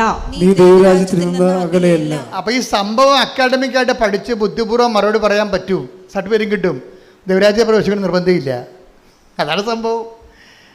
ഈ ഞാൻ പറയുന്ന കാര്യങ്ങളെല്ലാം നിങ്ങൾക്കതെല്ലാം പഠിച്ച് ഇതെല്ലാം മനസ്സിലാക്കിയൊക്കെ വെക്കാൻ പറ്റും.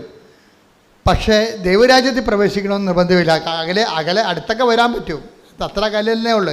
ഇത് ബുദ്ധിപൂർവമായിട്ട് മനസ്സിലാക്കേണ്ട വിഷയമല്ല ബൈബിൾ എന്നുള്ള സൂചനയാണ് വരണത്. ബുദ്ധിപൂർവമായിട്ട് അക്കാഡമിക്കലായിട്ട് മനസ്സിലാക്കേണ്ട കാര്യങ്ങളല്ല ഇത്. അക്കാഡമിക്കായിട്ട് മനസ്സിലാക്കിയിട്ട് നമുക്ക് കയ്യും കെട്ടി ഇരുന്നാൽ ദൈവരാജ്യത്തിനകത്ത് കയറാൻ പറ്റത്തില്ല. പക്ഷേ എന്താണ് പിന്നെ എങ്ങനെ അകത്ത് കയറണത്? ഈ കൽപ്പന എത്രയും ചെറുതായാലും ശരി, take the bed of God. Mathai 5:19 ഈ പ്രമാണങ്ങളിൽ ഏറ്റവും നിസ്സാരമായ ഒന്ന് ലംഘിക്കുകയോ ലംഘിക്കാൻ മറ്റുള്ളവരെ പഠിപ്പിക്കുകയോ ചെയ്യുന്നവൻ സ്വർഗരാജ്യത്തിൽ ചെറിയവനെന്ന് വിളിക്കപ്പെടും. പണ്ടത് അകലെ എന്നാ പറഞ്ഞത്. കൽപ്പനകളെ കുറിച്ച് ബുദ്ധിപരമായി മനസ്സിലാക്കുന്നവൻ ദൈവരാജ്യത്തിന് പുറത്താണ്. പക്ഷെ അത് പ്രവർത്തിക്കുന്നവൻ എന്ത് പറ്റും? അവിടെയും വലിപ്പച്ചെറുപ്പമുണ്ട്. അടുത്ത വചനം വായിച്ചേ. എന്നാൽ അത് അനുസരിക്കുകയും കർത്താവിന്റെ കൽപ്പന അനുസരിക്കുകയും പഠിപ്പിക്കുകയും ചെയ്യുന്നവൻ സ്വർഗരാജ്യത്തിൽ വലിയവനെന്ന് വിളിക്കപ്പെടും. ഇപ്പൊ രണ്ട് കാര്യമുണ്ട്. എന്താണ്? പത്രം കൊടുത്താൽ മാത്രം പോരാ, ഒന്ന് വായിച്ചു നോക്കിയിട്ട് അതാണ് വിഷയം പറയണത്. 5:20 എന്താ പറയണത്? അത് അനുസരിക്കുകയും അവൻ പറയണ പോലെ ചെയ്യുക മാത്രമല്ല, അത് അനുസരിക്കുകയും മറ്റുള്ളവരെ അനുസരിക്കാൻ പഠിപ്പിക്കുകയും ചെയ്യണം. അപ്പം അത് നിങ്ങൾ ഇവിടുന്നെല്ലാം കേട്ട് ഞാനെല്ലാം ഉടമ്പടി പാലിച്ചുകൊണ്ടിരുന്ന കൈ കെട്ടിയിരുന്ന വർക്കൗട്ട് ചെയ്യത്തില്ല. ദൈവരാജ്യത്ത് ഗ്രഡേഷൻസ് ഉണ്ട്. വലിയവനുണ്ട്. ആ വലിയവനാകണമെന്നുണ്ടെങ്കിൽ എന്ത് ചെയ്യണം? കർത്താവിൻ്റെ കൽപ്പനകൾ പാലിക്കാൻ മറ്റുള്ളവരെ പരിശീലിപ്പിക്കുകയും. പ്രേക്ഷിത പ്രവർത്തനം അങ്ങനെ വന്നതാ. ഉടമ്പടിയിൽ എന്തുകൊണ്ടാണ് നിങ്ങൾ വലിയ സാക്ഷ്യങ്ങൾ പറയുന്നതിൻ്റെ കാരണം അതിന് 2 ഹെഡും ആൾക്കാർ കൈകാര്യം ചെയ്യുന്നുണ്ട്. ഒന്ന്, അവരത് പാലിക്കുന്നു. മറ്റുള്ളവരെ പിന്നെ എന്ത് ചെയ്യും? മറ്റുള്ളവരെ പാലിക്കാൻ വേണ്ടി മറ്റുള്ളവരെ അത് പരിശീലിപ്പിക്കുകയും ചെയ്യുന്നുണ്ട്. പ്രാർത്ഥിക്കുക. കർത്താവായ ദൈവമേ, ദൈവരാജ്യത്തിന്റെ വലിയവനാകാൻ അങ്ങയുടെ കൽപ്പനകൾ അവൻ പറയണത് പോലെ ചെയ്യുകയും അങ്ങനെ ചെയ്യുവാൻ മറ്റുള്ളവരെ പരിശീലിപ്പിക്കുകയും ചെയ്യുന്ന സുവിശേഷ ശുശ്രൂഷകനാകാൻ എന്നെ അഭിഷേകം ചെയ്യണമേ. ഈ ലോകരാജ്യത്തിൽ നിന്നുണ്ടായിട്ടുള്ള താരതമ്യത്തിൻ്റെ ഒരു അസൂയ ഉണ്ടല്ല, അത് ഈ ധൂർത്തപുത്രനൊന്ന് ക്ലീൻ ചെയ്യണമെന്നുണ്ടെങ്കിൽ ഇവൻ ദൈവരാജ്യത്തിലെ വലിയവനാകും. ധൂർത്തപുത്രൻ മൂത്തമകൻ്റെ പ്രശ്നം അതാണ്. ഈ ലോകരാജ്യത്തിൻ്റെ ഒരു മുഴക്കോല് വെച്ചിട്ടുണ്ടാണ് ഈ ഇളയവൻ തിരിച്ചു വന്നപ്പോൾ അപ്പൻ അവന് വേണ്ടി കൊടുത്ത കാളക്കുട്ടിയെ കൊന്നപ്പോൾ ഇവന് സങ്കടം വന്നത്. അത് ലോകരാജ്യം, അവൻ പഠിച്ചു വെച്ച ലോകരാജ്യത്തിൻ്റെ രീതിയാണ്. പക്ഷെ അപ്പൻ പുറത്തേക്ക് വന്നിട്ട് അവനോട് സാഷ്ടാംഗം പറയുന്നുണ്ട്. അപ്പൻ പുറത്തേക്ക് വരുന്നുണ്ടേ. മൂത്തമകൻ മോശക്കാരനായിരുന്നെങ്കിൽ അപ്പൻ പുറത്തു വരത്തില്ല. അവൻ പുറത്തു വന്നിട്ട് അവനെ സാന്ത്വനപ്പെടുത്താൻ നോക്കിയെന്നാണ് പറയണത്. അച്ഛൻ്റെ കാര്യം എന്താണ്? അവൻ ഭയങ്കര വിലപ്പെട്ടവനാണ്. അവൻ കെറിച്ച് പോകാനാ വേദനിക്കാനാ അപ്പൻ ഇഷ്ടപ്പെടുന്നില്ല. മൂത്ത മകന് കാര്യം അവൻ സ്വകരാജ്യത്തിലെ വലിയവനാകണമെങ്കിൽ ഇവനെപ്പോലെ അല്ല. അവൻ ഈ തിരിച്ചു വന്നവൻ കാറിക്കൂവി കർണ തോന്നണെന്നൊക്കെ പറഞ്ഞ് തൊണ്ട പൊട്ടിച്ച് വന്നിട്ടുള്ള ഈ കക്ഷിയില്ലേ, അയാൾ സ്വർഗരാജ്യത്തിൽ ചെറിയ ആളാണ്, മറ്റവൻ വലിയവനാണ്. എന്താ കാര്യം? അവൻ പറയുന്നുണ്ട്, ഇത്ര കാലം നിൻ്റെ ഒരു കൽപ്പന പോലും ഞാൻ ലംഘിച്ചിട്ടില്ല, ഒരു കുഞ്ഞാടിനെ പോലും. ശ്രദ്ധിക്കട്ടെ. ഹല്ലേലൂയ. 15:28 മുതലുള്ള തിരുവചനങ്ങൾ. ലൂക്കാ 15:28. അവൻ കോപിച്ച് അകത്ത് കയറാൻ വിസമ്മതിച്ചു. പിതാവ് പുറത്തു വന്ന് സംഭവം പിതാവ് പുറത്തു വന്ന് അവനോട് സാന്ത്വനങ്ങൾ പറഞ്ഞു. അയ്യോ എന്ത് രസമാ! അവനോട് സാന്ത്വനങ്ങൾ പറഞ്ഞു. എന്നാൽ പട്ടാങ്ങി പറയണേ, സ്വകരാജ്യത്തെ വലിയവനാണ് അവൻ. അവനോട് പട്ടാങ്ങി പറയും. കാര്യം എന്താണ്? അവൻ ക്ലീൻ ചിട്ടുള്ളവനാണ്. അവൻ പറയുന്നുണ്ട്. എന്നാൽ അവൻ പിതാവിനോട് പറഞ്ഞു, നോക്കൂ, എന്നെ വഴക്കേണ്ട കാര്യമില്ല, എൻ്റെ മനസ്സ് ചങ്ക് വേദനിക്കുകയാണ്, എനിക്ക് ഉൾക്കൊള്ളാൻ പറ്റണില്ല എന്നൊക്കെ പറഞ്ഞു. ഞാൻ കുറെ കാര്യം പറഞ്ഞു. നോക്കൂ, എത്ര വർഷമായി ഞാൻ നിനക്ക് ദാസ്യവേല ചെയ്യുന്നു. ഒരിക്കലും നിന്റെ കൽപ്പന, അതാണ് ഉടമ്പടി എന്ന് ഞാൻ പറയുന്നത്, നിന്റെ കൽപ്പന ഞാൻ ലംഘിച്ചിട്ടില്ല. എങ്കിലും എന്റെ കൂട്ടുകാരോടൊത്ത് ആഹ്ലാദിക്കാൻ ഒരു ആട്ടിൻകുട്ടിയെ പോലും നീ എനിക്ക് തന്നില്ല. എന്നാൽ വേശ്യകളോട് കൂട്ടുചേർന്ന് നിന്റെ സ്വത്തെല്ലാം ദൂർത്തടിച്ച നിന്റെ ഈ മകൻ തിരിച്ചു വന്നപ്പോൾ അവനു വേണ്ടി നീ കൊഴുത്ത കാളയെ കൊന്നിരിക്കുന്നു. നിങ്ങളും പറയും, ഞാൻ ഉടമ്പടി എല്ലാം ചെയ്തില്ലേ, എത്ര തിരികൾ ഞാൻ കത്തിച്ചു അല്ലേ, എന്നിട്ട് ഉടമ്പടിയൊന്നുമില്ല ജീവിക്കുന്ന ആൾക്കാരെ നീ അനുഗ്രഹിച്ചില്ലേ, ഞാനെന്നും ബിഷപ്പ് ജീവിക്കണില്ല എന്ന് പറയുമ്പോൾ അപ്പന് പറയാൻ വാക്കുണ്ട്. പിന്നെ അപ്പൻ അപ്പം വിളിക്കണെന്താ? അപ്പം മറ്റവനെ വിളിക്കാഞ്ഞൊരു വാക്ക് ഇവനെ വിളിക്കും. എന്താണ്? വായിച്ചേ. അപ്പോൾ പിതാവ് പറഞ്ഞു, മകനെ നീ എപ്പോഴും എന്നോട് കൂടെ ഉണ്ടല്ലോ. That is the presence. He is feeling the presence. അതായത് ഇവൻ്റെ അപ്പൻ തൻ്റെ പ്രസൻസ് ദൈവം വാഗ്ദാനത്തിൽ ഉള്ളതാണ്. ഞാൻ നിങ്ങളുടെ കൂടെ ഉണ്ടാകുമെന്ന് മനസ്സിലായില്ലേ? വാഗ്ദാനത്തിലുള്ളതല്ലേ. ഇപ്പോൾ ജോഷുവ 1:9 പുറപ്പാട് 33:14 ഉണ്ട്. I will come with you wherever you go. അത് വാഗ്ദാനത്തിലുള്ളതാണ്, നിൻ്റെ കൂടെ ഞാനുണ്ടാകുമെന്ന്. പക്ഷെ വാഗ്ദാനമില്ലാത്ത, ഗ്യാരണ്ടി ഇല്ലാത്തൊരു കാര്യം എന്താണ്? നീ എൻ്റെ കൂടെ ഉണ്ടോ എന്നുള്ളതാണ് പ്രശ്നം. അതങ്ങനെ ആർക്കും ഗ്യാരണ്ടി ചെയ്തിട്ടില്ല. ആദ്യം ജോമോളൊക്കെ അവിടെ ഇരുന്ന് പറഞ്ഞ പോലെ മാതാവിനും ഗ്യാരണ്ടി ചെയ്ത്, അത് മാലാക്ക് ഗ്യാരണ്ടി ചെയ്ത ഗ്യാരണ്ടിയാണ്. ഈശോൻ്റെ വായിൽ നിന്ന് നേരിട്ട് പറയണ എന്താണ്? എൻ്റെ മകനെ നീ എപ്പോഴും, ഞാൻ നിൻ്റെ കൂടെ ഉണ്ടെന്നല്ല പറയണത്, എൻ്റെ മകനെ നീ ഉടമ്പടി പാലിച്ച് എൻ്റെ കൂടെ ഒരു പരാതിയുമില്ല ഇത്രയും നാൾ ജീവിച്ചപ്പോൾ എന്താണ് സംഭവിച്ചതെന്ന് അറിയാവോ? എല്ലാം കൊടുക്കുന്ന എൻ്റെ കൂടെയാണ് നീ ഉണ്ടായിരുന്നതെന്ന്. അല്ല, ഞാൻ നിൻ്റെ കൂടെ ഉണ്ടായതിനേക്കാൾ വലുതാണ്. ഇതാണ് പ്രസൻസ്. നമ്മൾ ഉടമ്പടി നമ്മളെ ദൈവത്തിൻ്റെ കൂടെയാക്കും. കൈയടിച്ച് ശ്രദ്ധിക്കട്ടെ. ഹല്ലേലൂയ. എൻ്റെ ദൈവബന്ധം ഇപ്പോൾ പരിശുദ്ധാത്മാവ് അച്ഛനിലൂടെ എന്താ പറയണത്? ദൈവബന്ധം നീ ദൈവം ഇങ്ങോട്ട് തരാനുള്ള രീതിയിലാണ് കണക്ക് അവസാനിക്കേണ്ടത്. നമ്മുടെ ജീവിതത്തിൻ്റെ കണക്ക് അവസാനിക്കുമ്പോൾ ദൈവം ഇങ്ങോട്ട് തരാനുണ്ടാകണം. മനസ്സിലായില്ലേ? ഈ കണക്ക് ക്യാരി ഓവർ, നിത്യതയിലേക്കുള്ള പേജിലേക്ക് ക്യാരി ഓവർ ചെയ്യുമ്പോൾ നമ്മൾക്ക് ദൈവം ഇങ്ങോട്ട് തരാനുള്ള രീതിയിലാണ് ഈ മൂത്തപുത്രൻ്റെ കണക്ക് അവസാനിക്കുന്നത്. എന്താണുള്ളത്? ഇത്രേ കാലം ഞാൻ നീ പറഞ്ഞതൊന്നും അനുസരിക്കാതിരുന്നിട്ടില്ല, എന്നിട്ട് എൻ്റെ കൂട്ടുകാരുടെ കൂടെ ഉല്ലസിക്കാനൊരു കുഞ്ഞാടിനെ പോലും ചോദിച്ചപ്പോൾ നീ എനിക്ക് തന്നില്ല. അപ്പം അപ്പം പറഞ്ഞ വാക്കെന്താണ്? എൻ്റെ മകനെ എനിക്കുള്ളതെല്ലാം. ആ വാക്കാ വായിച്ചേ. അപ്പോൾ പിതാവ് പറഞ്ഞു, നീ എപ്പോഴും എന്നോട് കൂടെ ഉണ്ടല്ലോ. ഞാൻ നിന്നോട് കൂടെ ഉള്ള കാര്യമല്ല ഇപ്പൊ പറയണത്. നീ എപ്പോഴും ആ ഉടമ്പടി ജീവിക്കുന്ന വ്യക്തി എന്താണ്? നീ എപ്പോഴും എൻ്റെ കൂടെ ഉണ്ടല്ലോ. എനിക്കുള്ളതെല്ലാം നിന്റേതാണ്. അതാണ് ഞാൻ ദൈവരാജ്യത്തിലെ വലിയവനാണ് അവനെന്ന് പറയണത്. മറ്റവൻ ചെറിയവനാണ്.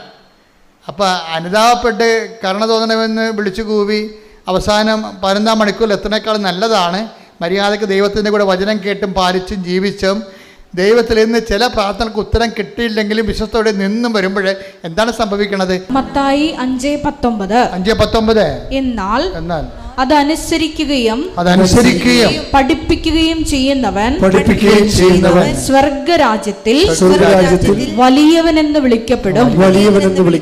ഇപ്പം മനസ്സിലായില്ലേ? സ്വർഗരാജ്യത്തിൽ പോലും വലിയവനും ചെറിയവനുണ്ട്. അത് ഈ ചെറിയവനെന്ന് പറയുന്നതാണ് ഈ ധൂർത്തപുത്രൻ. വലിയവനെന്ന് പറയുന്നത് ആരാണ്? മൂത്ത മകനാണത്. അവന് ചിലപ്പോൾ അവൻ ഉടമ്പടി പാലിച്ചൊക്കെ ജീവിക്കും. ചിലപ്പോൾ അത്യാവശ്യ സമയത്ത് ദൈവം അവന് ഉപകരിക്കത്തില്ലെന്ന് വരും. പക്ഷെ അവനവിടെ നിൽക്കും. അങ്ങനെ നിൽക്കണം എന്നാണ് അപ്പം ആഗ്രഹിക്കണത്.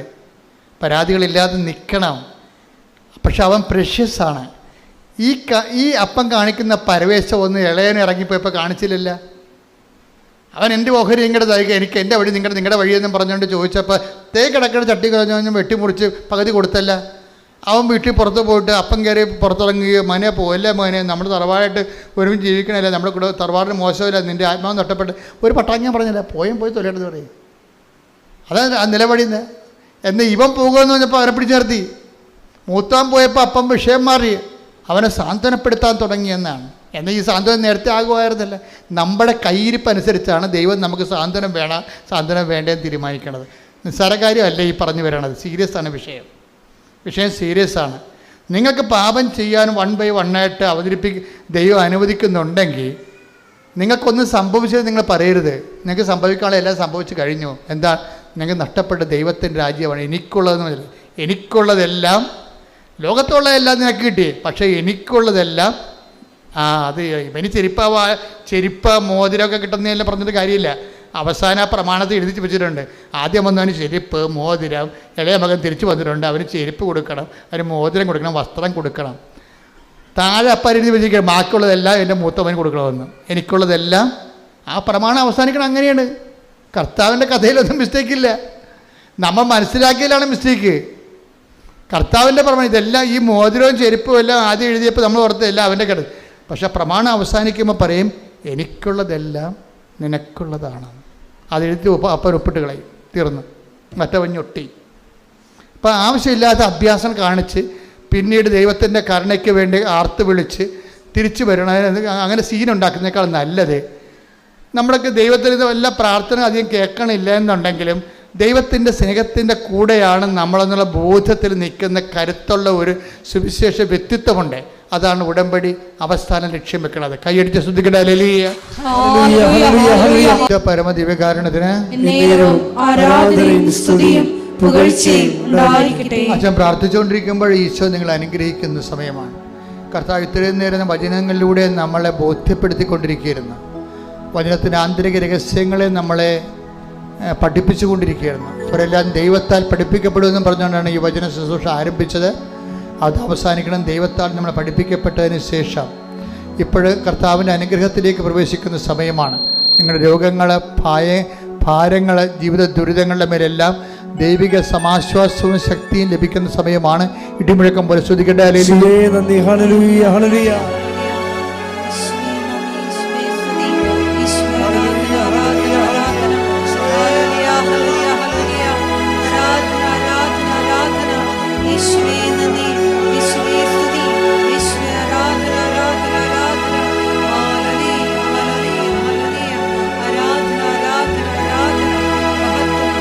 കർത്താവ് നിന്റെ ഉന്നതമായ നാമത്തിന് സ്വസ്ഥം ചെയ്യണം.